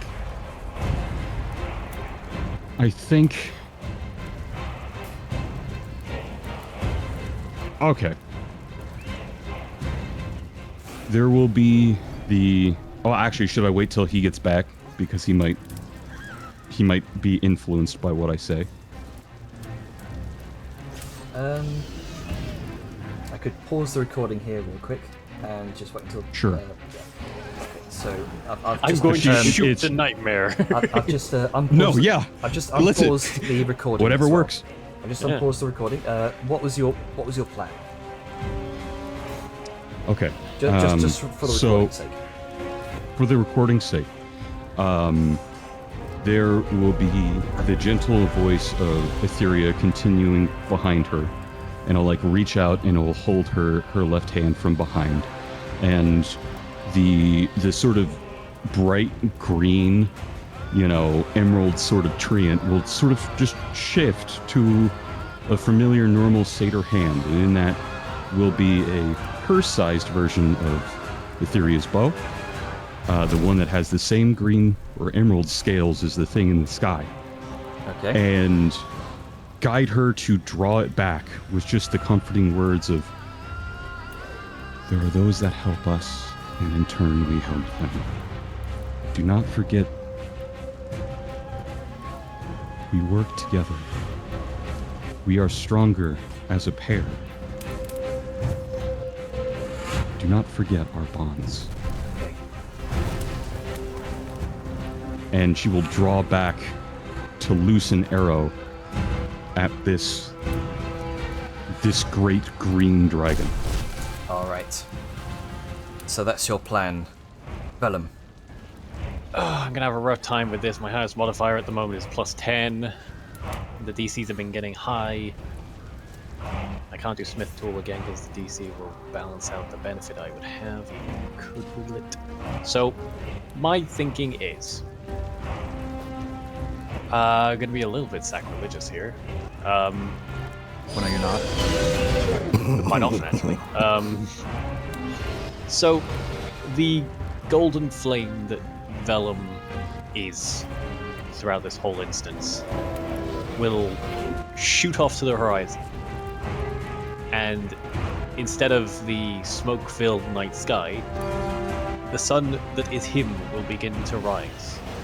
Not only making it a little easier to see, to make that shot that Vladimir makes a little easier to make, but the light will reinforce words that Vellum has said now and again, and words of encouraged advice to Vladimir. That no matter the uncertainty in the world, that no matter what happens, great, small, odd, or normal, that there is one certainty that the sun will rise to.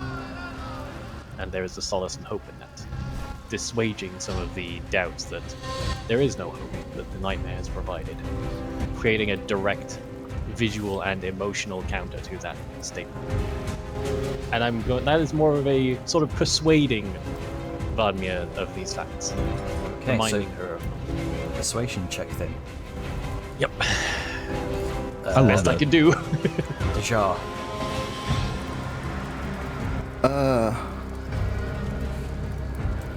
Alright then. I'm going to go with this plan of empowering the Vima shot. Essentially, taking whatever magic she had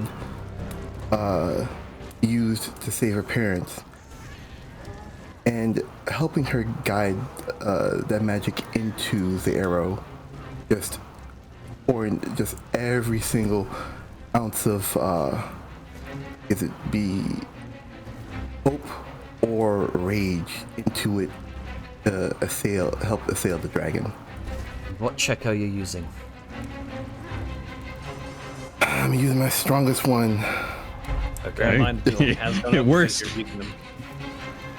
DC's going up. Will it for you, Dejar? You keep I know. using the same check over and over again, but you can I know. attempt I believe in then. Dejar. it. Okay. I Queen's also out here believe- 30 maxing. Don't jinx him. All right. This is getting Go, tense let's now. go. Lucia, what are you doing? Or rather, Like what somebody is to help your action. What is your raven doing? Comfort.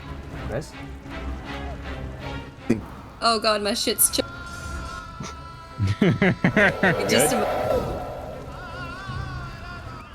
I have a question. Yes. yes. This, as Liska's been quote unquote on the sideline for a while. I know Dejar said within all this that kind of before all this happened that she was expanding the mirror so those within the room can kind of see what's going on. Can we also hear what's happening, or is it purely visual? I would imagine the sound is muffled, but you can definitely hear the dream itself. Okay, I think that kind of upon hearing the evil voice, which has been relatively loud this entire time, kind of cuts through things. Say that no one will ever protect her, she's all alone and stuff like that, that Liska will take umbrage with that. And Yeah, she's been doing a real good job. yeah, I take offense to that. and she's going to, knowing Vadmia's, from her understanding, she's not necessarily the most magically inclined. From her understanding, Vadmia's in a sleep, and she's dreaming. And Liska knows that you can hear things when you're sleeping. That's why you wake up to odd sounds. And she's going to yell,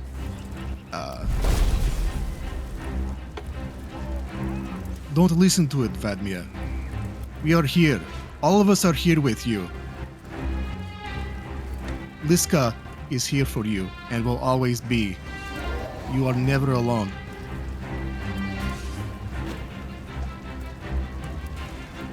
And if that manifests as a booming voice in the dream or something, I don't know. It's just to potentially lower some difficulties. Okay. Because, like I said, Liska, I don't think she'd be able to actively affect things, but, You can still hear things even when you're asleep. yeah, but like I was saying, I think Liska, she did not like the fact that this piece of shit evil thing was yeah, nobody likes you, and she's just no, fuck off, you golem wannabe. So yeah, that's Liska yells. I didn't actually want to yell into the mic, but Yeah. that's what she yells. She's Okay. trying to audibly from the outside of the spell and dream.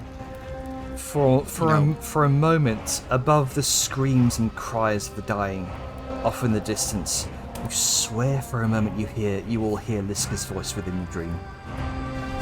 So at that point, She's loud. Vatmia's ears sort of prick up for a moment. PC goes down by, I'll say, 2. Hooray! I love Huzzah. Also, I've access to my sheet now. Hooray, my internet isn't fucking shitting itself. Okay. Huzzah. So, the bird. Is this, green creature in sight? Is it, physically threatening Vodmia? It is. As she's gearing up for this attack. It's currently turned around, kind of from sinking its claws into the Emerald Warden's throat. It's turning around towards looking at Vadmia. Just on the outside of the outskirts of the tree line. I know we're using ability checks and whatnot, but can I be cheeky and ask if I can use a class ability on this? Ooh, okay. Which one? Path to the grave. Ooh, okay. Remind me what that does? The most bullshit thing you've ever heard. If not mechanically specific. Essentially, as an action, you can choose one creature you see. The next time you or an ally hits the cursed creature with an attack, the creature has vulnerability to all that attack's damage, and then the curse ends. Oh, okay. So basically just Alright. whatever attack this person is gonna do, it's gonna increase the damage on that. Hell Interesting. Okay. So what Vladimir is doing is going to have a little more oomph. Yeah. Go ahead and. So I'm just- imagining. Don't know. Go ahead. I'm Go ahead. imagining, essentially what the bird is doing is it's gonna like see this creature threatening her, about to like jump in and pouch, and it's just gonna surge up and just start pecking at it.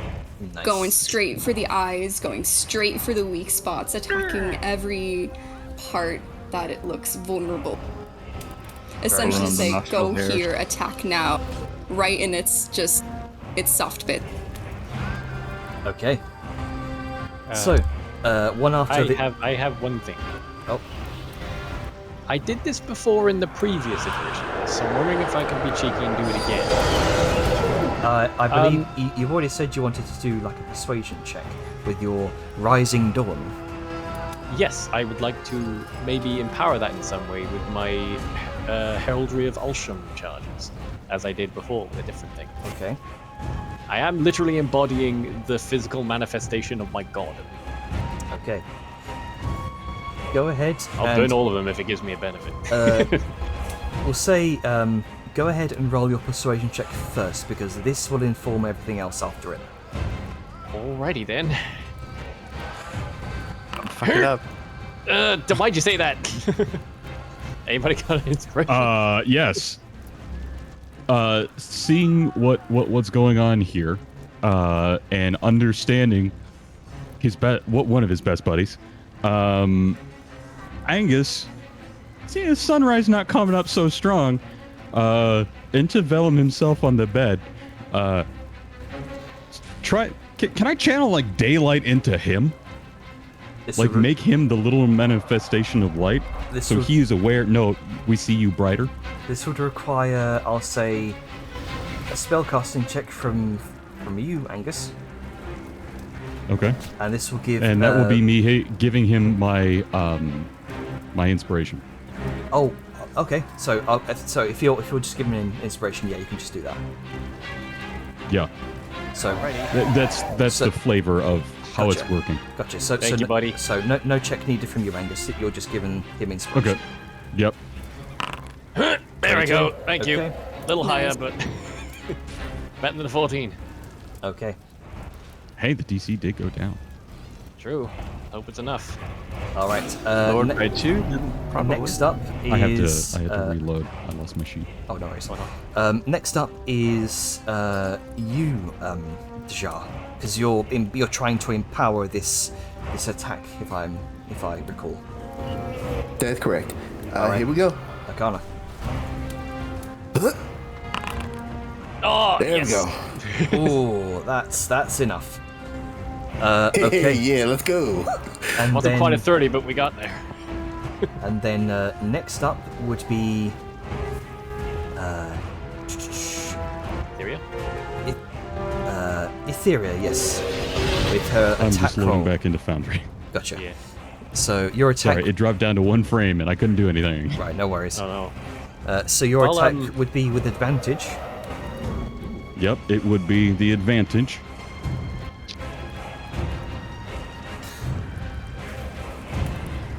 When it goes back in.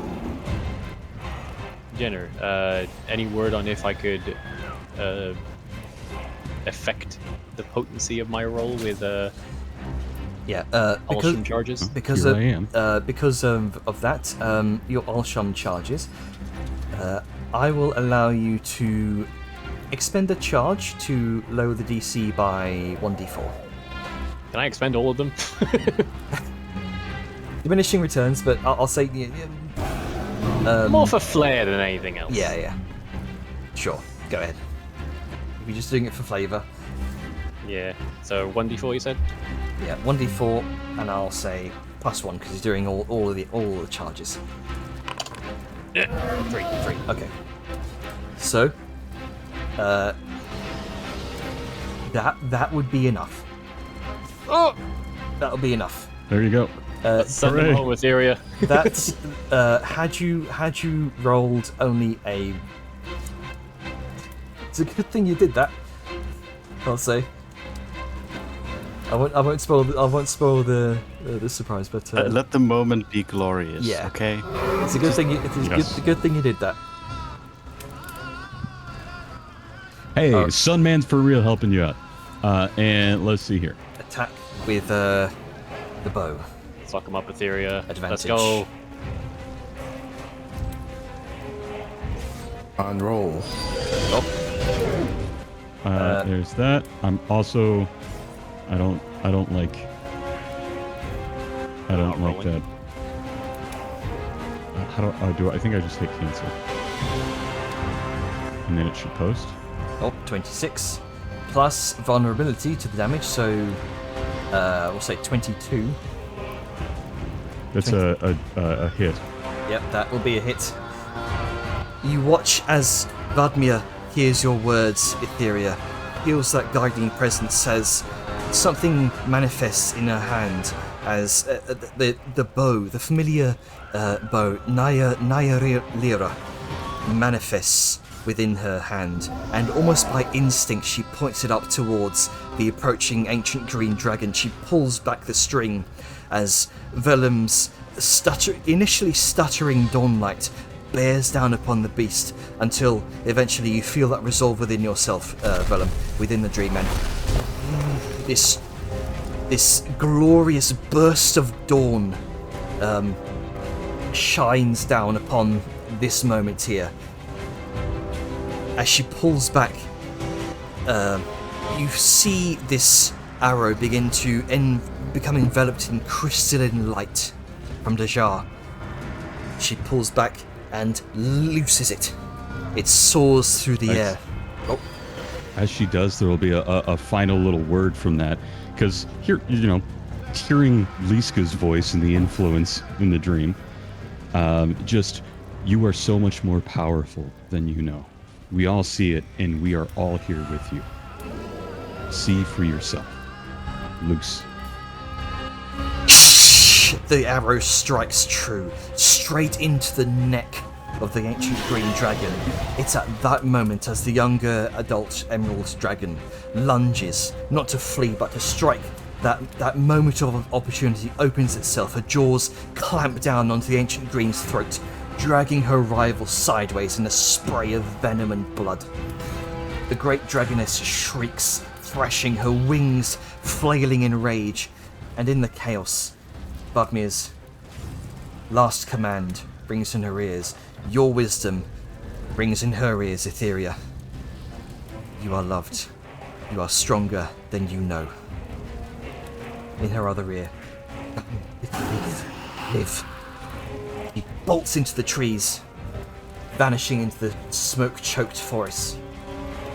The clash of dragons fades behind her. The younger emerald's defiant roar echoes as the shield between her and death. The dream remembers. She lived because the forest fought for her, because her family fought for her, both biological and found.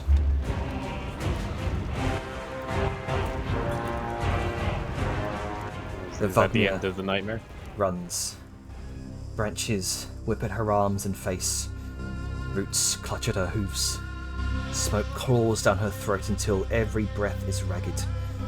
The forest blurs into a tunnel of shadow and flame. Time ceases to exist. Each heartbeat is an eternity. The dream stretches her flight into something endless. Hours, days, it feels the same. At last, the smoke thins. She stumbles from the tree line, out into the cool night air. The stars above seem impossibly far away, cold and indifferent. Behind her, the forest burns.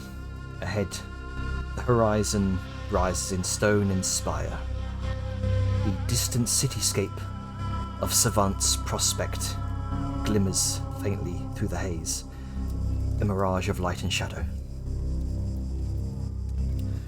She collapses to her knees at the edge of the forest, body shaking, but something inside refuses to break her. Your voices echo into her memory.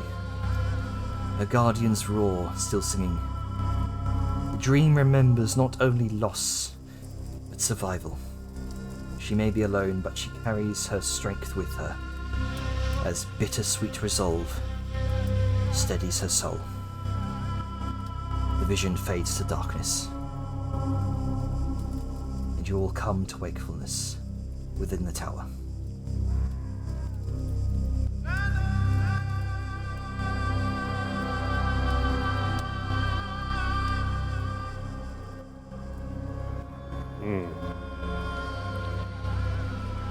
You'd want to. No, I'll let the moment lie.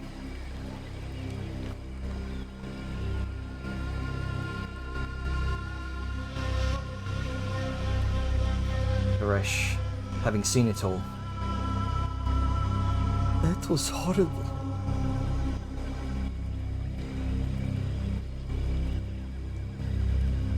It was, and she slipped through it.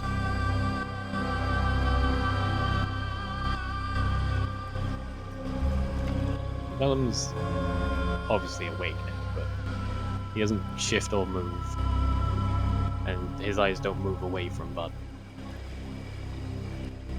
She clutches tightly to the raven in her arms, and gradually her movement still. Back to breathing and sleeping sound. If rattled.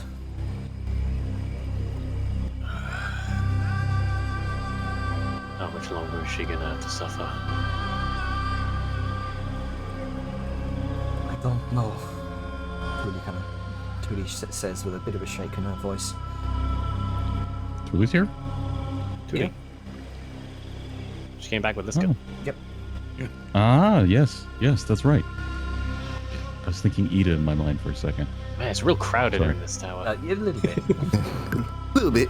Yeah, Two there's not a lot of room mountain here. Not enough room for mountain folk, to be honest, but it's theater of the mind. Yeah, they're in the Squidgy. quote unquote hallway. It's fine. Yeah, Yep. Just squeezing. But after all this is kind of said and done, Liska, knowing kind of Julie's history, since she has told her, will kind of put an arm around Tuli and just kind of pull her in for a one-armed hug, since she's also holding the cub, and just kind of, comfort her from what is also likely a very traumatic memory. Really just... There's that resolved strength in her that you've been feeling throughout the vision, but the moment you make contact and pull her in, you just feel tears start running down her cheek. It's very much stronger than most. He would have broke.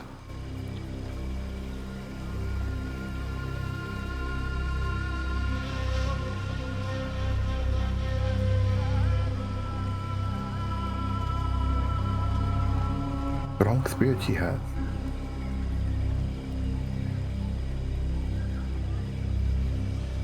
That's my little girl.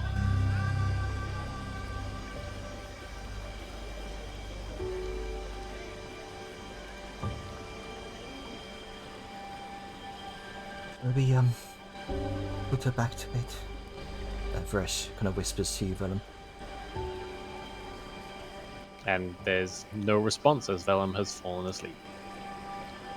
Okay. But it's noon. He was up for 2 days straight. And then this happened. Plus, I don't think you could pull him away from Fatmir if you tried. Liska carries more people. No, But this happened in the room, so like, yeah, it's a comfortable position. It's not like yeah, no, like I said, I'm joking. gotcha. There's a rest there. His daughter in his arms, both asleep.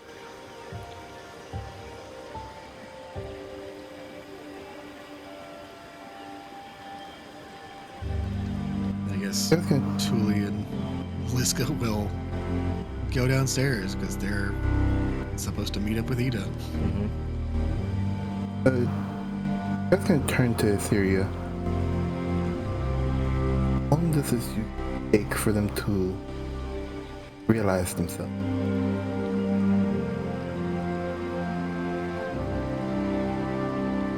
Yushi was in a dream. Etheria, waking up from the dream herself, or at least breaking her trance, groggily kind of looks and turns. It can take quite some time. It can be weeks, it could be months. In the worst case scenario, it could be years. There's no true way to know. Each heart and each soul must go on their own journey. And until that journey has met its end, until she's ready to close the book, the story goes on. I'm sorry, but there is no simple answer. Never is. Well, she's not alone in this journey.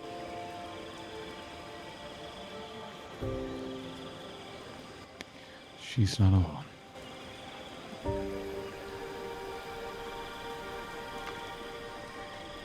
And with that, she's kind of gonna get up out of the bed, seeing that she's sleeping happily with Velen there. Kind of hang off it, very tired, very seemingly also upset.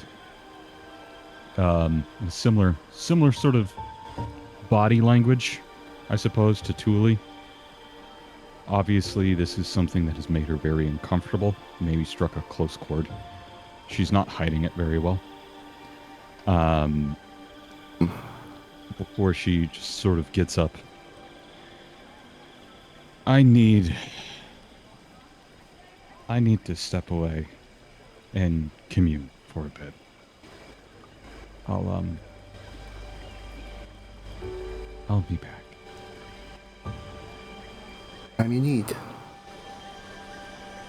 Make sure With that, she's gonna quickly sort of just let herself out one of the windows, seemingly rather urgent to leave the place.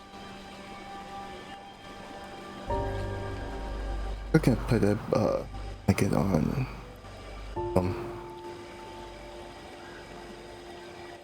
Vladimir as well.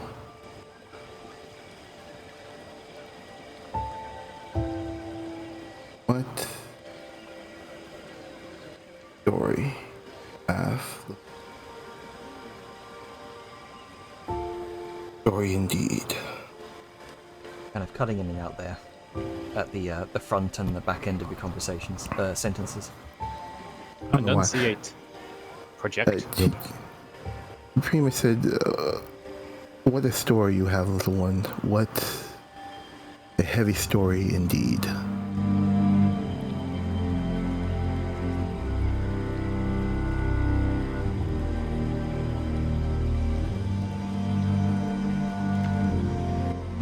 You're in good hands, though.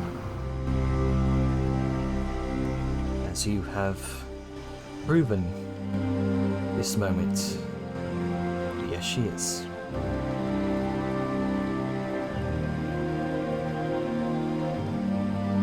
And he just stands there for a minute or two, just watching them. He'll also take her leave and beckon her mother-in-law to leave as well, to leave those two to sleep. Leland sort of brushes past you, says, I have never seen a withering sleep, nightmare like that before. I never knew the true extent of what happened that night to the Kavani tribe, but this puts it all into grim perspective. Not everyone knows the truth. Takes a very strong soul to see it, even wiser one to accept it.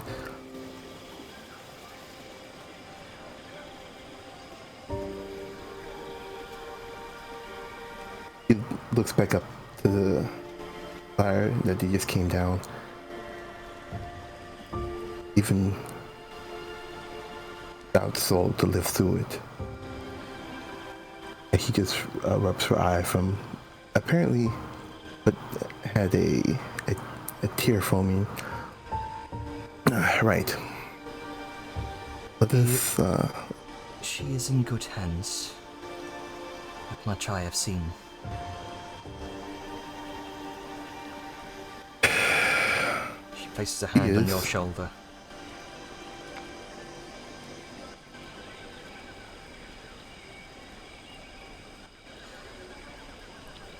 Need to make sure that he gets to wake up. Gonna take a while though. If you will continue to be by her side, then it's not a matter of if, but when. Take comfort in that. She says that, and Tisha puts her a hand on top of Kaylin's. That we will have to see if fate is just as kind. For each of us carry our own stories. We must see to the end. I don't know if I'll be, I don't know if I'll have enough time. If there's anything I can help with, then please ask. You are family to me, Tasha. And I would do anything to help family. There's a very long, pregnant pause. After tomorrow's tournament, within 3 weeks, I have a task that I must do. Instead, as I won't be here, I want you to keep an eye on the little one. And if I don't come back, and she says this heavily, if I don't,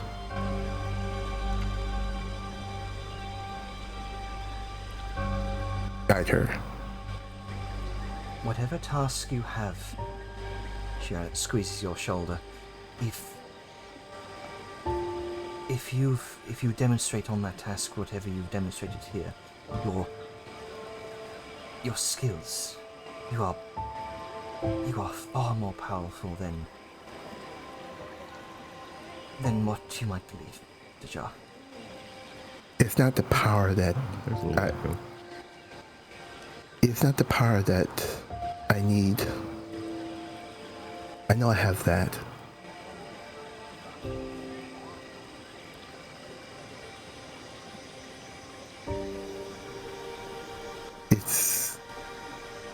It's the will to see it through. I think I will falter. You extended your will far enough to enter the dream itself, Dashar. That is incredibly rare for non-satyrs. I do it for someone else. I don't do it for myself.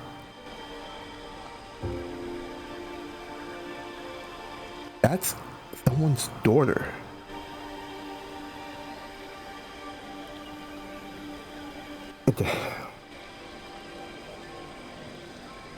Disrupts her eye for a bit. Have faith in yourself, Dashar. I will help look after the little one. As far as I understand it, the other satyr seems to be the primary. Well, the half-orc and the satyr seem to be her primary carers, but I will help where I can, if it is desired. That's all I ask. Very well. But Let's since there is no immediate threat right now, shall we find somewhere to have a bit of tea? I was just about to suggest that we have a kitchen, so let's go over there. I don't mean to impose. I've already told Paresh that you are allow you as a guest here a bit before you head back to the Temple of Life. So we can at least talk over tea. Very well. So, as you make your way into the guest house, with Varesh's approval right now, a family member of yours is not on the biggest list of high priorities to deny the access of right now. She allows you in. You set up a cup of tea, reminisce about the past. Would you like to pan over to someone else? Yes, please. Someone else take a spotlight for me. Sure. Tell you what. Eventually, Ida will make her way through the Mascot estate as well. Setting out the meeting place in the estate gardens.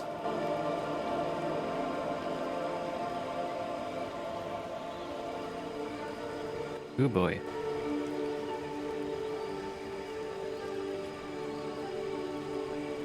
Well, a couple of things have happened since we sent that initial message. A couple. What might I ask? Really, are you alright, dear? Trudy kind of brushes away a tear from her cheek. No, it is fine. Truly, I know that look. What's wrong? Just some bad memories have resurfaced. Ida kind of furrows her brow, and she kind of gestures for her to sort of kneel down a bit, and the two of them embrace. A bit of a tear does resurface from Tuli's cheek. Ida brushes them away. We'll talk about it in a bit, you and I. What was the message for? Oh, and Liska lifts up the bear. Oh, I guess no, he is smaller. She holds down the bear cup. I have procured a small creature. Where and how? In the forest, carefully. Truly, do you know anything? It's at that moment as the moment the bear comes out, Truly's mood seems to improve a bit. There's that bit of a smirk, a knowing smirk down to Ida. Truly, what happened? Well, it might or might not be part of her task I told you about. Immediately, Ida kind of pinches the brow of her nose. And why did you call me about this? Well, we are in need of sustenance and milk for the little one, freshly born. Cannot eat, cannot eat solid food yet. And we were hoping that perhaps we might be able to make a rapid stop at Don Hollow. Truly, why? For the love of Krisha, I can't very well drop everything and make my way to Dune Hollow. I have obligations to wrap up the negotiations in the palace. I have... Oh, Please, Ida, look at its face. Look at Holds it. up cup. Truly, I can't very well... It is so hungry. It is hungry. Tiny little baby.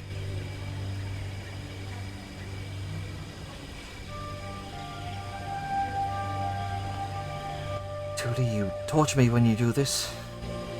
I know. Look at its face, though. Look at its eyes. Cute little face.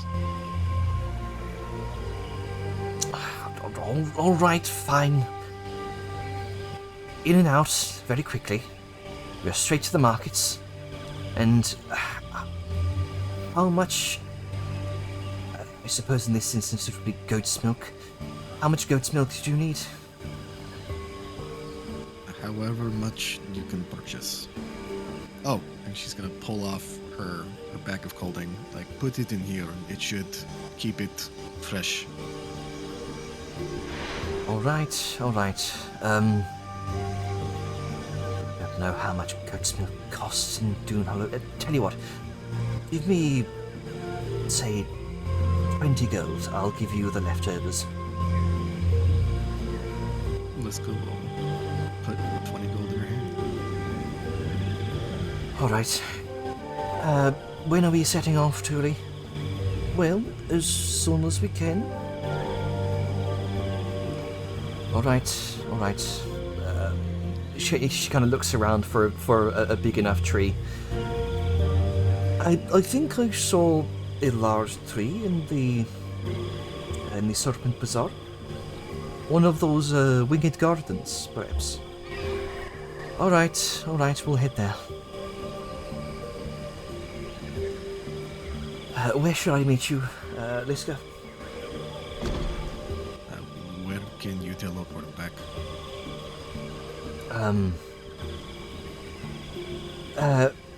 Wherever Dejar is, I reckon.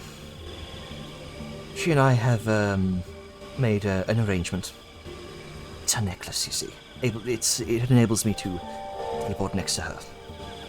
I use it as my anchor. Okay. Liska just kind of stands up and looks around, trying to remember where she last saw Dejar. It's like, okay, okay, sure. I know where she is, or at least where she was. I will be waiting. Be careful. Dune Hollow is kind of not a good place right now. Yes, so I've heard from Angus. We will keep our wits about us, and we'll log down anything that needs logging down.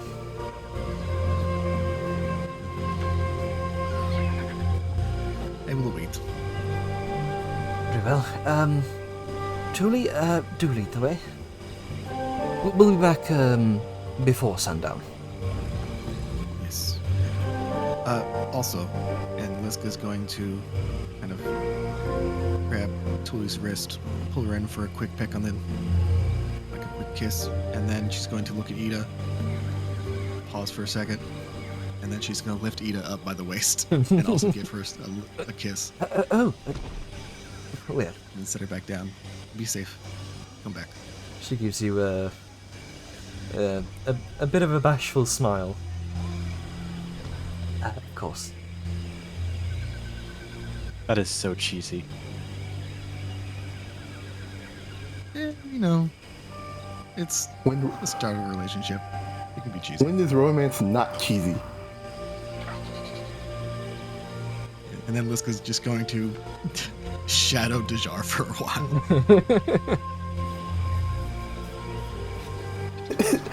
Just in the middle of talking with her mother-in-law, just sees a huge shadow. It takes. Excuse me. Who is this, Dejar? Don't mind me, just here for teleportation. Before he even has a. Do you know how to cast teleport? Mother-in-law, wait. You pulled out a necklace. She's talking about this. my teacher can teleport to me due to this. Oh. This is Liska Aluma,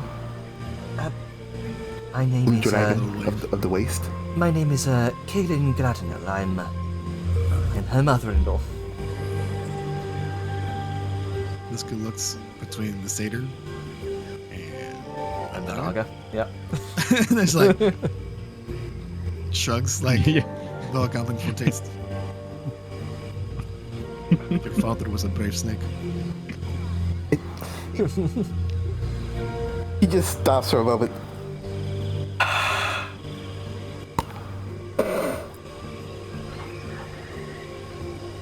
There's so much to, you know what? I'll just wait. I'll wait till after the rain falls. I can't. Do you need to hold that necklace? Do you need to wear it for it to work? I mean, I do not want to bother. It seems like y'all are in a conversation. I will just be standing near you. Can I borrow it, I guess, until they come back? It takes it off. Yeah. Here.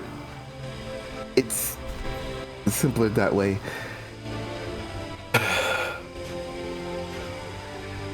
More or less. So I'll post that in the party chat as well. The teleportation. Thank you, Give- Miss Dejard Mother, ma'am. Have a good day. And she's going to walk off. As she's walking off, return it, please. I want Ida to fucking chew me out. Oh yeah, of course. I do not want to get you in trouble. Enjoy time with your mother. Thanks. Kaylin kind Wave of towards Kaylin. She'd be like, yep, and then walk. Kaylin sort of leans next to you. Very cool. Is literally a shield. I mean that not only because of her frame, but for what she does. And she is very blunt. I love her, but So I god damn it. noticed. I would assume you are all well protected.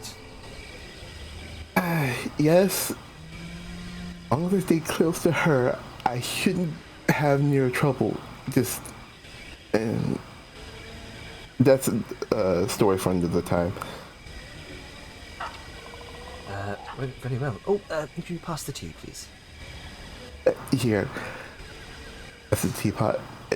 Honey or here. Oh, honey, please. And There with you that, who else wants to time the spotlight? Like, no, full tea party or role play. yeah. Is Prodigy here? Yeah, I was about to ask. What would Raoul Ghul be doing in this moment? Well, I have a question. Is he here? Is he down and available for a scene? I have something that could be interesting to reveal some of his character, He but is. also get him involved. Yes. Are you here, Prodigy?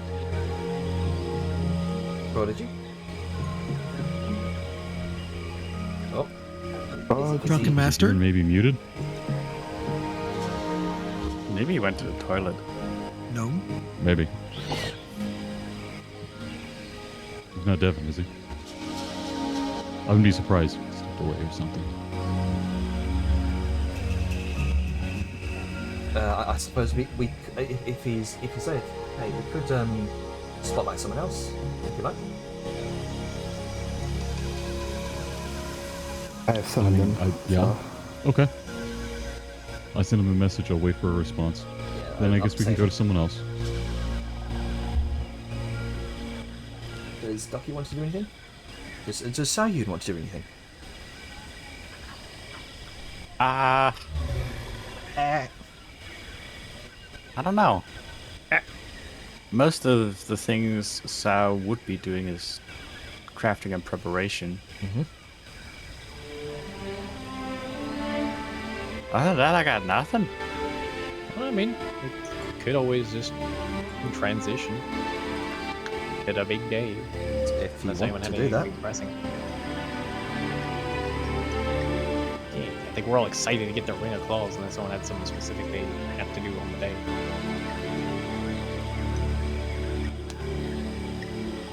Yeah, I'm just pretty much preparing. That's it. Yep. unanimous silence dictates that, yeah. Okay. Yeah. Worst case Anything scenario, you specific can that pause Sal recording. wants to prepare? Yeah, worst case scenario, you can pause recording until Prodigy gets here. How long would it I'm take me to here. prepare? there I he got is. up for Oh, there he literally is. 1 minute. I was like, I'm probably not going to be involved for a while, so I stood up and fired up the smoker because it's going to need an hour to heat up, and I'll start cooking. when the Suddenly, game's hey, over. Prodigy, you want to do it? I'm here. As soon as you get up. I've been here for 3 hours. I'm like, I'm fine. I'm not needed. The moment you get the up. moment I stand up, you don't understand. I've had A lot of I had things all happen. my Sorry, beer, man. We did all start my late. water, all my snacks. I had it all right next to me. I never had to get up once. I'm sorry. I'm sorry, Punisher. Sorry, buddy. What Hey, a terrible thing to tear a man from his grill. Yeah. But hey, spotlight's on He you. was just about to do some beer and barbecue. How I terrible. It's was. the meat, not the heat. I No, tell it's you, fine. It's fine. It'll be hot in about an hour, and I can start cooking in about an hour. So. It's about what we have left for game. Yep. So, Etheria was going to, after that upsetting sort of thing, retreat to the grove and sort of collect herself, which could be a good way to also bring you back afterwards for the heroes feast that you mentioned and stuff like that. Perfect. 'Cause I'm getting set up for Are it. you down for that? Yeah. Perfect. Are you cool in that case? Little like semi-emotional type scene. Bro, I don't process emotions in real life, but we'll see how this goes. Oh, Well, no. wisdom, cool. Got it. I'll pretend to be wise and Pretend to be what? You're emotional. pretty good at that. I'm good at pretending, yes. All right, carry on. Bring me to the scene. Cool. So she, after wakes up quickly, she lets herself out of one of the little like defense windows and gets the fuck out of Dodge. Clearly, she's not doing good. She makes her way through the town and goes back to that little grove where she can feel some peace. Growing more and more uncomfortable with the city and memories of things. Says her little command word and enters the grove and is quite agitated. Do you have yourself and any of your followers nearby? Yep. Is it more empty? Nope, there's actually people here this time. You'd find that in the grove, probably about a dozen like blankets and like shawls and stuff have been thrown on the floor, and they're full of like wooden bowls and earthware pots full of like fruits and vegetables and stuff. Rao himself is carrying a big bowl of fruits, and he's conjured a few loyal spirit companions to help him set the feast together. He's probably got one or two, at least two of his disciples nearby helping set up for a feast. Then she would once again, as she would enter the grove and see that, in this case, she's not hiding, she's moving quite quickly. Urgently, not like something's wrong, but frustrated. We actually had a pretty good heart-to-heart, and we actually like completed a mission together. So I'd probably greet you with all the honor that you deserve. Greeting, honored satyr. Welcome back to the Grove. I'm afraid you've arrived too early. The feast isn't ready yet. Beast, what are you talking about?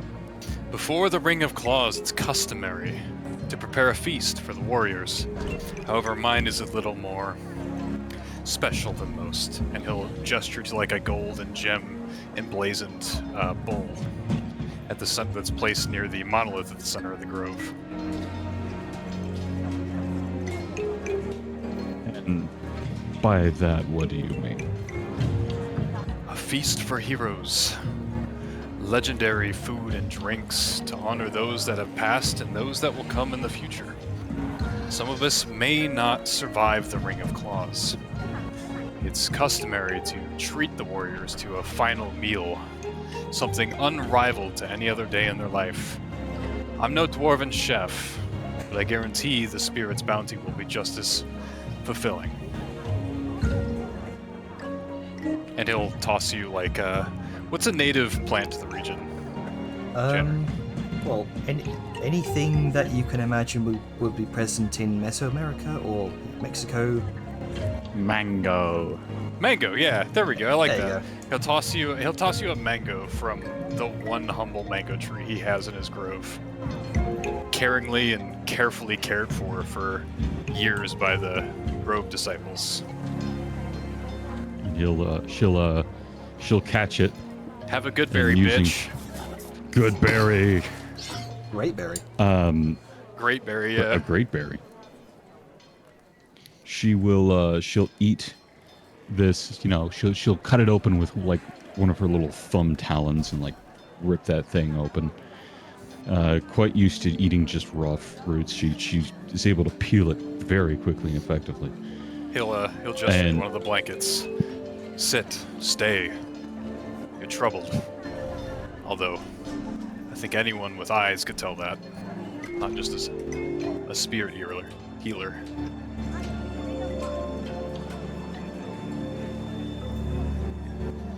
She kind of relaxes into the mango a bit and decides to heed his words and sit a bit. She kind of cross legs best as you can. He does as well, and then bites into one of the mangoes. Doesn't bother peeling it. Lavish. There's a good fiber in the diet. It'd be a waste to not eat it. Not when you mulch it. That's true. He's gonna eat it because he's a fucking animal. Yeah, fair. Differently cultured, you mean? Yeah, differently cultured. No, he's quite literally an animal. Like, he sometimes forgets he's mostly human. Mostly. She's gonna sort of enjoy the mango for a moment. Have a bit of silence before she finally sort of leans back and lets out a large sigh. One that's equal part frustration and another part sort of finally finding a relaxing atmosphere. Sometimes this city, it can feel choking. I know kind of what you mean, he says, biting into the mango again. You stay in such a dense place like this for so long. I have no problem with my villages or the little towns, but something like this, it's like the stones are carved with anxiety. Tell me, where does the jack pine prefer to grow?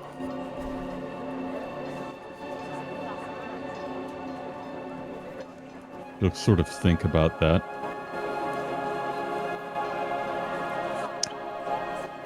Let me just see. It's a tree that grows straight out of a cliff. Yeah, I was just looking at, like, is that the one that I'm thinking of? In the most unyielding and unexpected places. And tell me, what of the cactus? The harshest and most unforgiving environments. He'll take another bite from the mango. You see, it's not where we grow, it's how we grow. We set our roots and we flourish regardless. In this place, I have carved out my own life, made my own habitat suitable for me. I took what the world gave me and I turned it into something suited for me, much like the cactus or the jackpine. Doesn't matter where I set my roots, I just have to make it mine.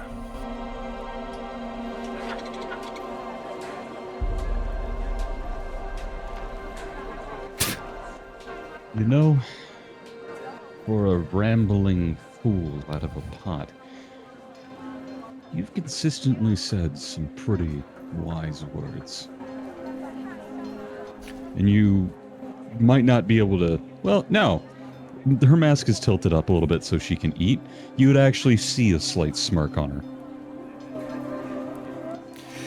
The thing about humans are that we are bright and exploding fires.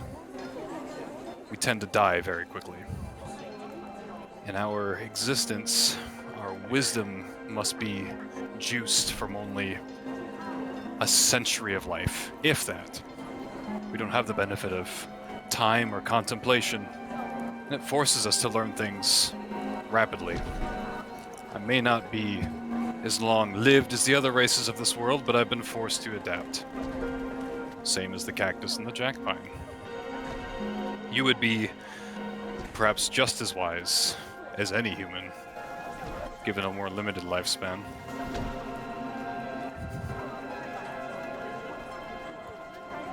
No offense, of course. None taken, great sage. Thank you for sharing your wisdom with this humble little fool. Yeah, and what are you, there's like the almost 200 years old? theatrics. 250 years Theatric old? bow. Yeah, not all that old. She is not incredibly young, but she's not quite at the middle age. Well, you asked, and I offered, but my own explanation for it. People don't always like hearing my truths. Oh, it's... well, like it or not, a truth is a truth. And I'm wrestling with a very uncomfortable truth. Well, tell me of it. There is someone I am trying to help, but I'm worried that even though our experiences are much the same, she is now going down a very different path. This person, someone that is dear to me, but is tempted away from truth. A different truth has been presented to her, and it is one that she is embracing. It is a truth of deception and decay. That natural orders must be rewritten. Of the corruption and perversion of what is to what you wish to be. And with that comes great power and influence. And in a world of faith, the ability to act is darkly tempting. You speak of corruption and temptations as if they are certainties. They are not. All things are temptatious, good and evil. Sometimes temptations present themselves to us in ways that are, shall I say, profitable for a moment, because I can't think of a different, because the player can't think of a more wise word. There are things, good and evil alike, presents itself in ways that can be beneficial to us. It kind of just matters what's more beneficial. You must show this. Did you say pupil at some point, or like student? No. Okay. If you wish to change this person's path, you must show them that the other path will provide more than the other. Corruption, evil, good. That's all anyone ever wants, is certainty.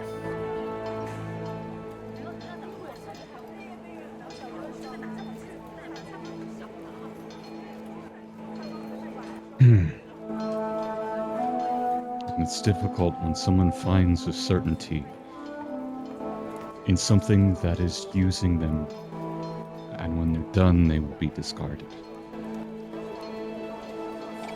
When they can't see that, because the certainty of now outweighs the potential of failure in the future, it creates a very difficult situation. Then perhaps, and this is not an easy truth to accept. But those that are not willing to see the other path must sometimes venture down the wrong one and learn from error. Pain, failure, are the best teachers this plane will ever offer us. But, he's going to hold up a hand, I see that look you're giving me. That doesn't mean you should let them destroy themselves. Your hand should be there for them when they are ready to return to the right path. That is how you show them the longevity of your way.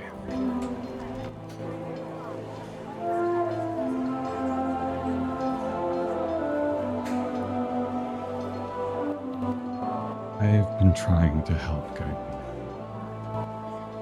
She is a bit younger, though we share the same type of grief.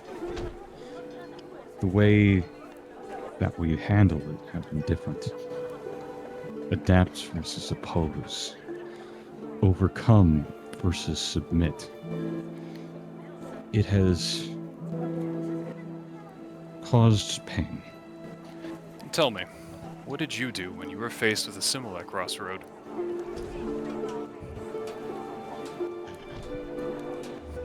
I did what I thought was right. I suppose she did the same. Everyone always does what they think is correct.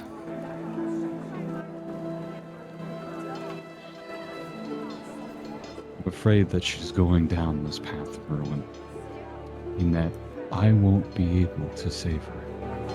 I'm trying, and she's in some way been able to hear me. But if she goes further, if I can't pull her back, she will be consumed and discarded.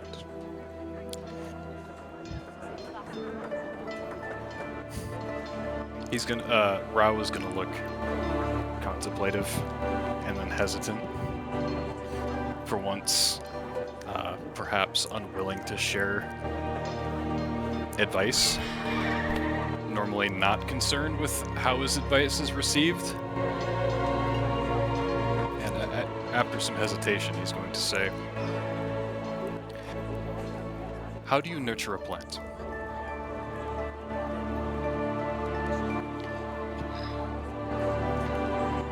You give it what it needs. Time. Light. Fuel. Precisely. All you can do is provide what needs to be provided. The lights, the water, the soil, and you nurture it. But is it not also the truth that plants die? They are blighted. They wither. They go out of season. You are possessed by a desire for control. You cannot control the fates of this world, no matter how attuned to the fates you are. Some things are fated to die, and your mind is clouded by this. You must not be clouded by failure. You must be ready for failure, and you must try to prevent it. But the world is going to do what it's going to do. So you do what you can. You provide fuel, you show the path, and you hold out your hand when they need you the most.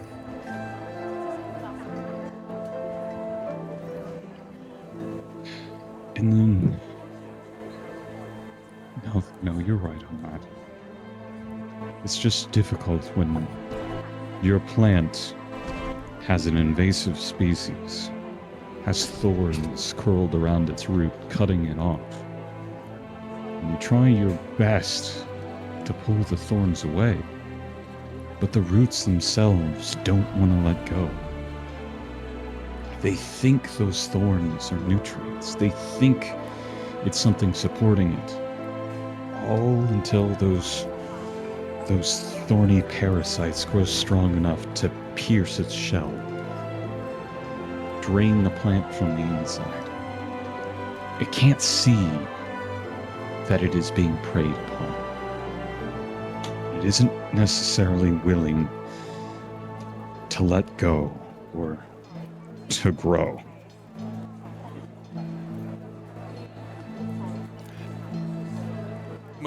Rest assured, the plant knows when it is dying. The plant can tell when it is injured. Perhaps it might be too late before it realizes it, but it knows when it's dying, and that's when it is most willing to turn paths. Sometimes.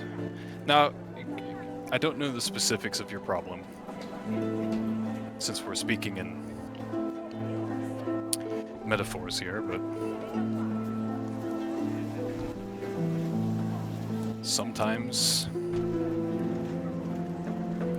you have to let things happen because they're going to happen for a reason. And she has sort of a deep, shuddering breath and sighs. I had a feeling you'd say that. I'm afraid you might have come to the wrong person for consolation. He'll hand you another Not mango, looking though. for yeah, she'll take the mango. I didn't come here for consolation. I came here for wisdom. I appreciate you sharing it. Of course. I haven't been in a grove like this. I haven't had wise words like this. Probably in the better part of 5 decades. He counts on his fingers. Holy shit. I'm but a young person. I've been on the road for a time. She says as she sees you counting.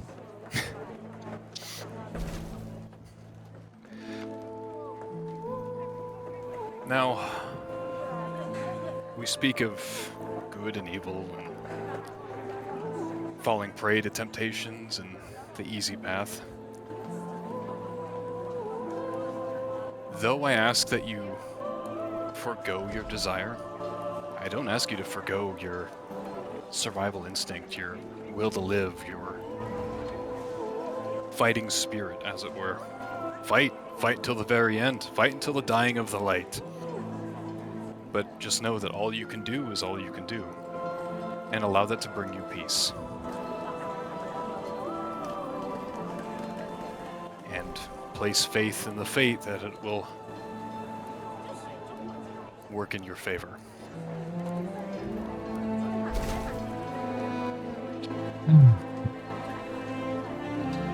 I hope things go in her favor. I hope for her. All of us.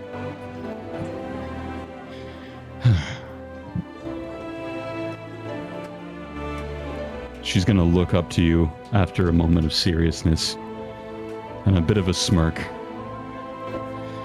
And she'll do like a druidic sort of hand symbol.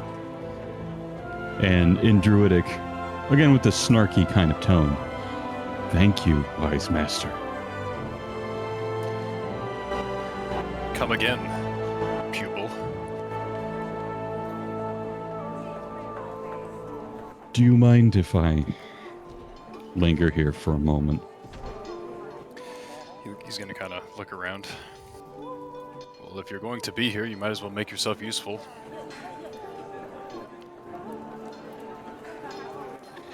And how can I help with that? He's gonna start listing things that can be done in the grove, like go make the flowers bloom, go coax the vines to recede, you know, tell the grass to shorten a little bit, you know, help carry fruit baskets. Simple tasks. Yep, help prepare the tallow candles. You know, he's setting up for like this big feast, so. Okay. Jenner, are there any of those kind of simple tasks I might be able to do in one of my sort of trances? Do you know Druidcraft? Yes. Then just use Druidcraft, man. That basically just does it. Yeah. Okay. Yeah, that was the plan. The idea was like kind of trance into the dream for a little bit. Do that thing where she outreaches and looks for people. Okay. See if there's any small little repetitive motion that she can do at the same time. Something Okay. Therapeutic and calming. Like counting beads on a prayer bracelet anchors you during prayer. If there's some similar druidic type thing she could do to help in the grove while trancing. I'll say, flavor-wise, because you want to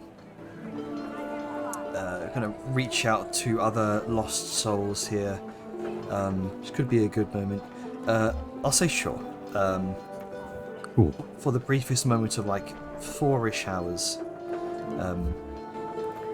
spending the rest of the afternoon here, trancing, as you're idly kind of doing a bit of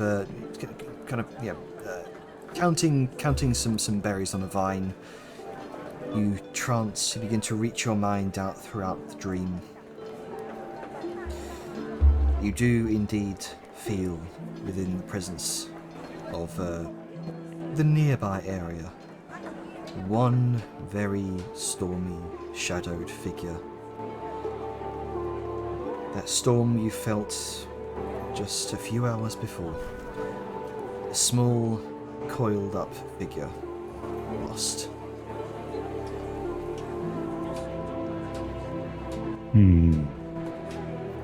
And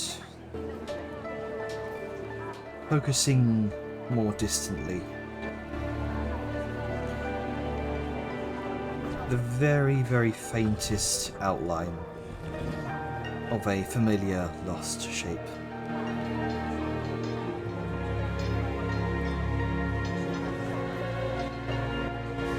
And with that, she would simply and softly say the words, Marina, I have not forgotten you. Please be safe.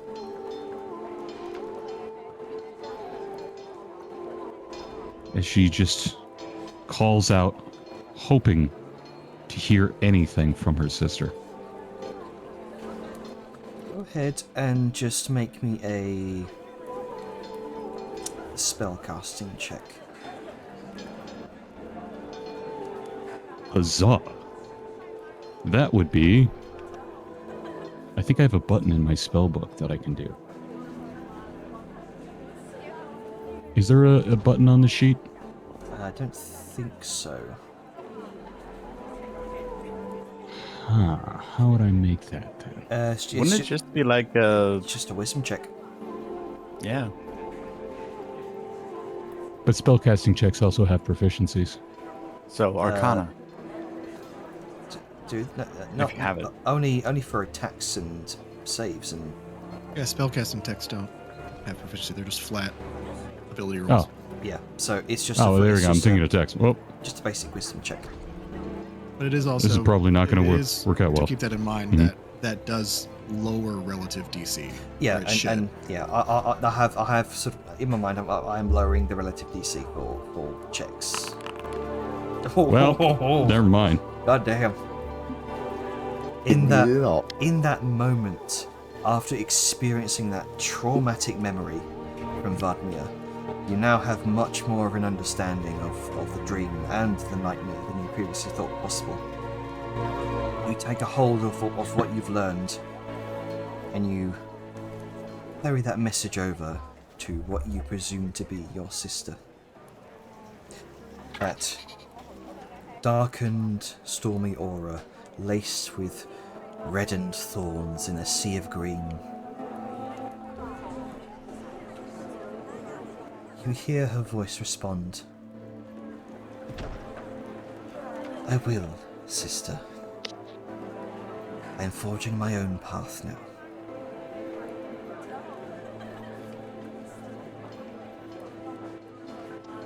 And there's just a little bit of a calm to her anxiety. Still quite vividly feeling and remembering her own home that was lost. She's able to find a little bit of peace, a little bit of anchoring in her sister, and within her sister's books, that helped save this child from the very nightmare that consumed her. And there's a moment of peace where afterwards then she comes back from her trance in her brief communion with her sister again. And she finds herself back in that grove, say, having spent time repetitively doing druid craft, making flowers bloom and in the grass recede or lengthen into certain patterns and shapes that would suit for what would be the equivalence of a chalk outline for this spell. So nature itself is ready to give its blessing. Wax on, wax off. That's polishing the race car. All right. So, as it seems that majority of folks here would like to speed on to the Ring of Crawls, if I'm not mistaken. Yeah.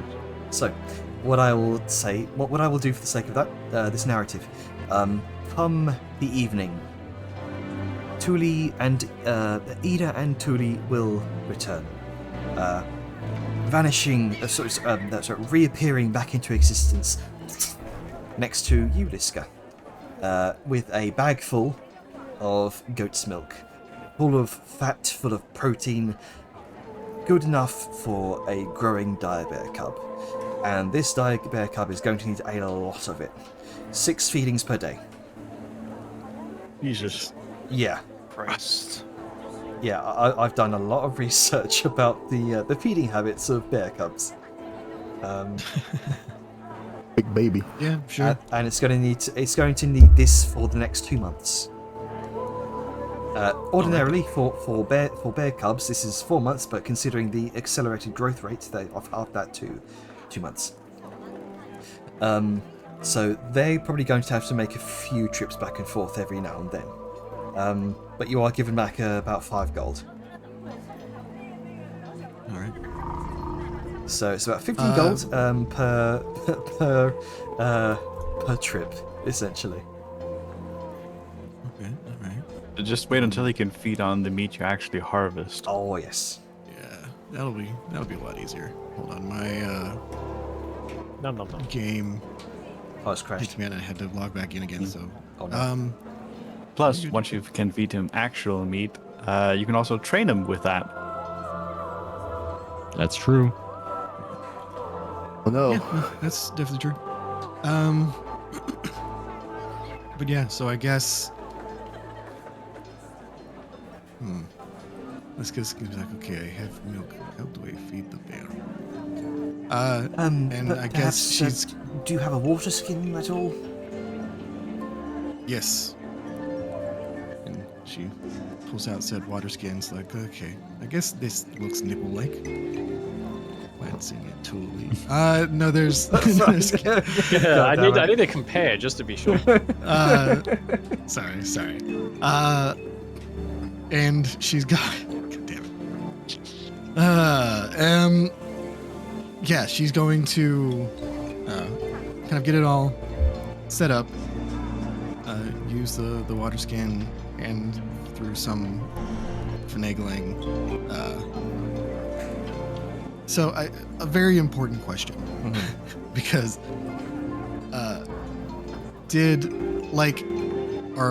you say filled with goat milk, like filled with goat milk containers, or is there just fucking liquid in this bag now? Oh no, it is metal containers. Okay, I was gonna say, yeah, because yeah. like, what the fuck, Ida? Like, I thought you were intelligent. Like, No, metal sort of shiny metal containers filled with milk. okay. Yeah, I was about to say, most other cultures would use hardened leathers to make containers for stuff like milk. Yeah, but Dwarves. Yeah, makes sense. Yeah. Okay, cool. Then, yeah, Liska's going to go about. Well, first she's gonna like thank you for doing it. How are things looking in how are things looking in Dunhollow?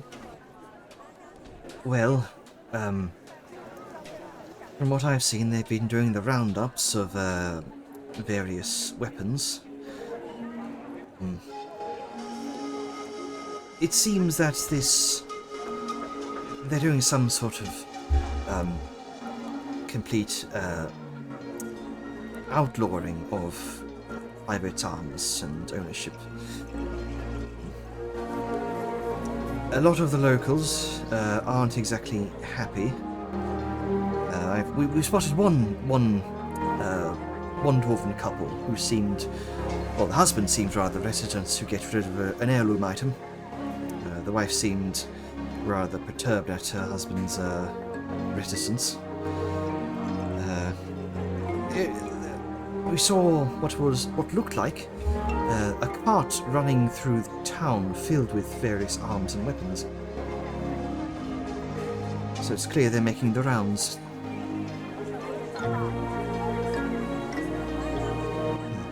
And from what I understood, there was some clear division on attitudes about it as well.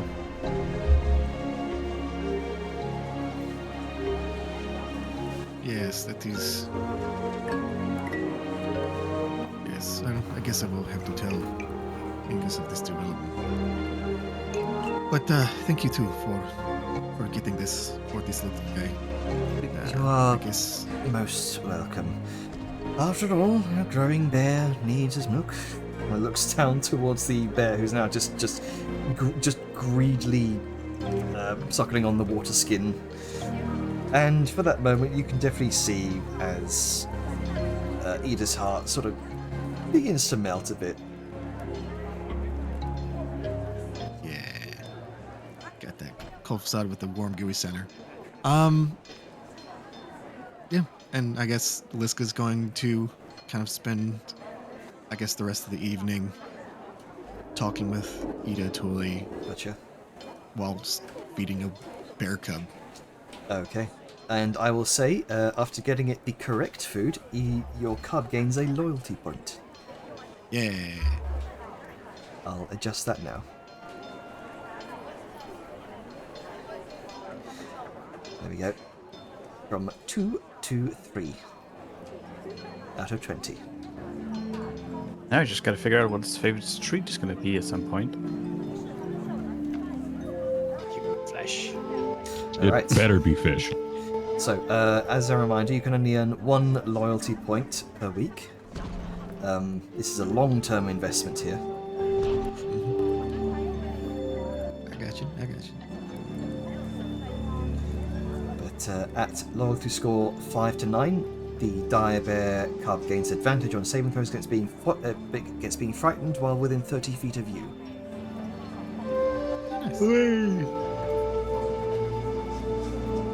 Alright.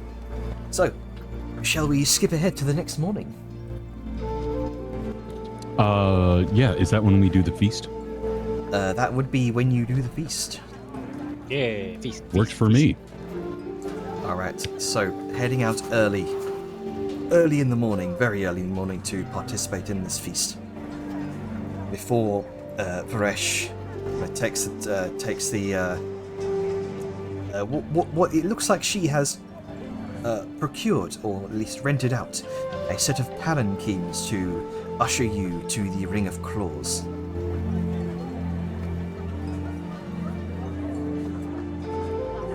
But Make sure you got everything prepped. do you want to have a You're gonna prep. would you like to have a scene with the feast, or would you like to skip ahead to the Ring of Claws? I would like to have a scene with the feast. Go ahead. Seems like Prodigy's obviously preparing this. Yeah. All right. How It really is, though. Yeah. It is like 9 minutes till time. I don't want to rush your scene. So do you That's want to wait fine. till next session? I mean, I think. Well, I'd like for him to be able to be here and actually do something, even if it's just a 10-minute narrative. It'll be. Otherwise, he it'll set be out done most of it all It'll be again. done in 10 minutes. It's fine. Well, don't feel like you gotta rush it. Go right ahead. It's not a rush. It's because this is a great stop him. It's a good cliffhanger for jumping into the Ring of Claws next time. Yeah, let's So- proceed with this feast. Well, when you enter the grove, it's been transformed from the humble back alley garden that it was just a few days prior, using spells and some clever, we'll say, gardening. The trees have been shaped, the flowers are in full bloom. There's now a canopy of tree cover, almost like a roof over this place, where Rao has hung tallow candles and paper lanterns to light the little alley space. He doesn't have tables, so almost like an array of picnic blankets have been strewn about the grove, and bowls and baskets of fruit and fresh food acquired from the bazaar nearby have been set out. And importantly, he has set up he's gathered some rocks and a large smooth stone. It's almost like a griddle, which he's gotten charcoal and set it alight. So when you enter, there's already like the wafting smell of cooked meats and fresh fruits.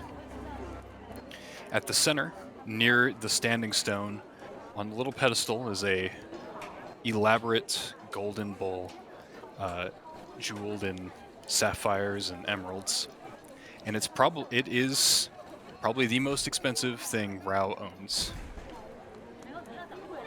And it's been placed at the center of this feast.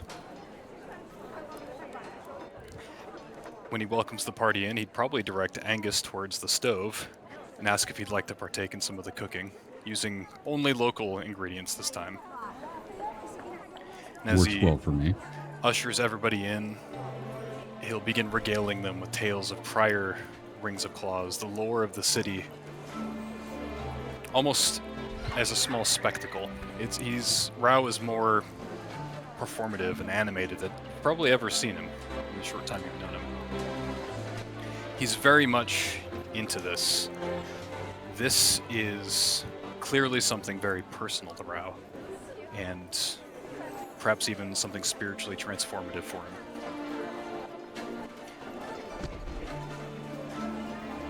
And he'll end his tales by explaining the tradition of the Hero's Feast. That he's made this place as elaborate as he could, and as beautiful as he could possibly do in a short notice. Because it might be one of the last times you're ever all together in the same place. Perhaps one of the last times you feast, one of the last times you dine, and one of the last times that you can sit in peace around friends.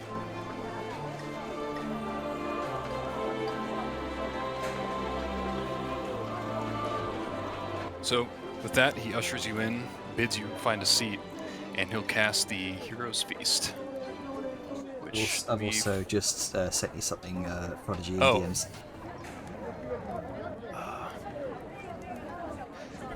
Boy, I wish I could pronounce that. Is it? Zochical. Does the... Okay. Zochical? Yeah. Close enough.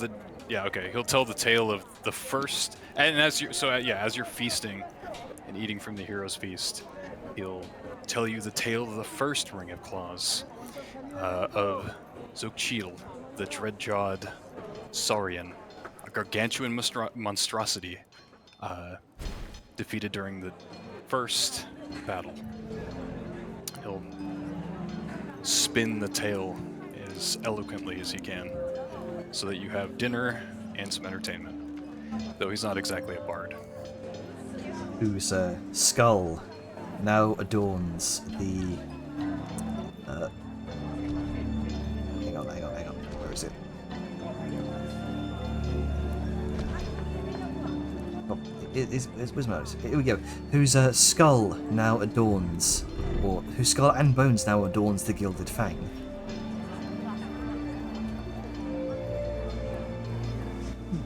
What was it we called him instead?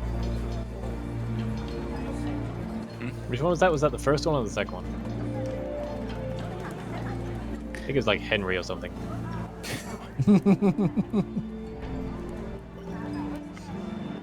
You called him that.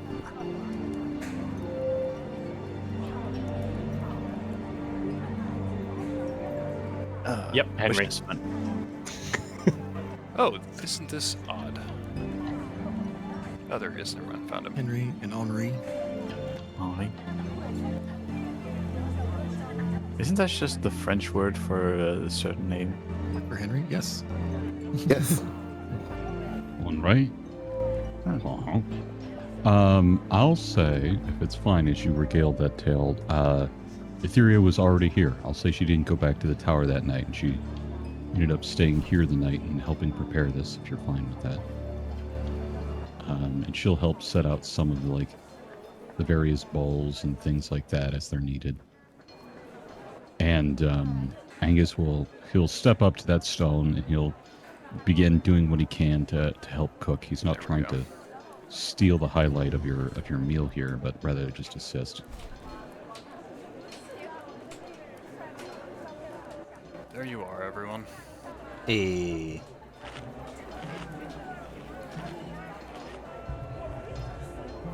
Huzzah. So you'll have 12 additional hit points. Hooray! The exact average of that roll. Whales. Immune to Nice. poisoned, frightened, you all have advantage to make wisdom saving throws and advantage. What with advantage? Okay, cool. And the benefits last for 24 hours. So, after the morning feast is finished, Resh leads you off, all out of the gardens where this line of palanquins awaits, and she's spared no expense. Lacquered wood, draped silks, tall bearers chosen for strength and discretion. The streets will be chaos today. Best we arrive with dignity and a little privacy. The palanquins sway into motion, and you hear the roar of a city that has waited weeks for this moment. The streets are thick with people, all jostling for glimpses of the arena teams. Children clamber onto shoulders, merchants wave pennants, and hawkers cry out the names of gladiators.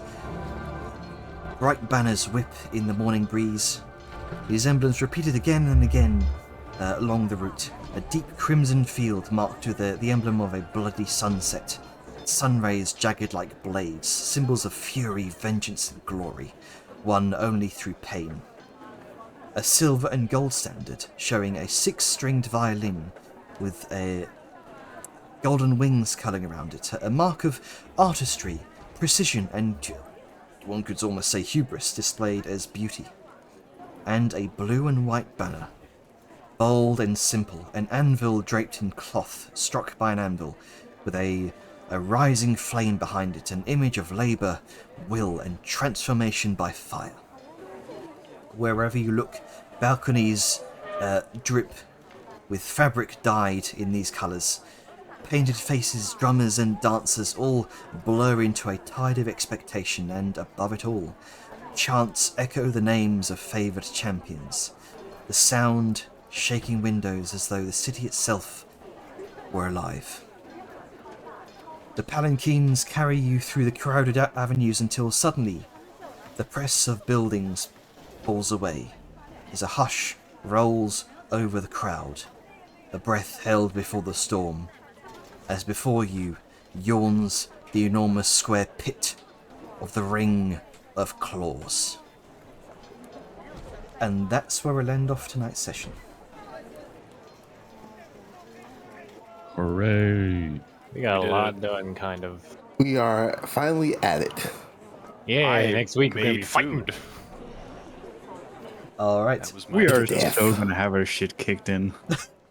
Nah, Look, man, how we're go- could we? We got 12 extra hit points, man. And with Or that, some of you are I getting will extra stop because, recording in 3, 2, 1.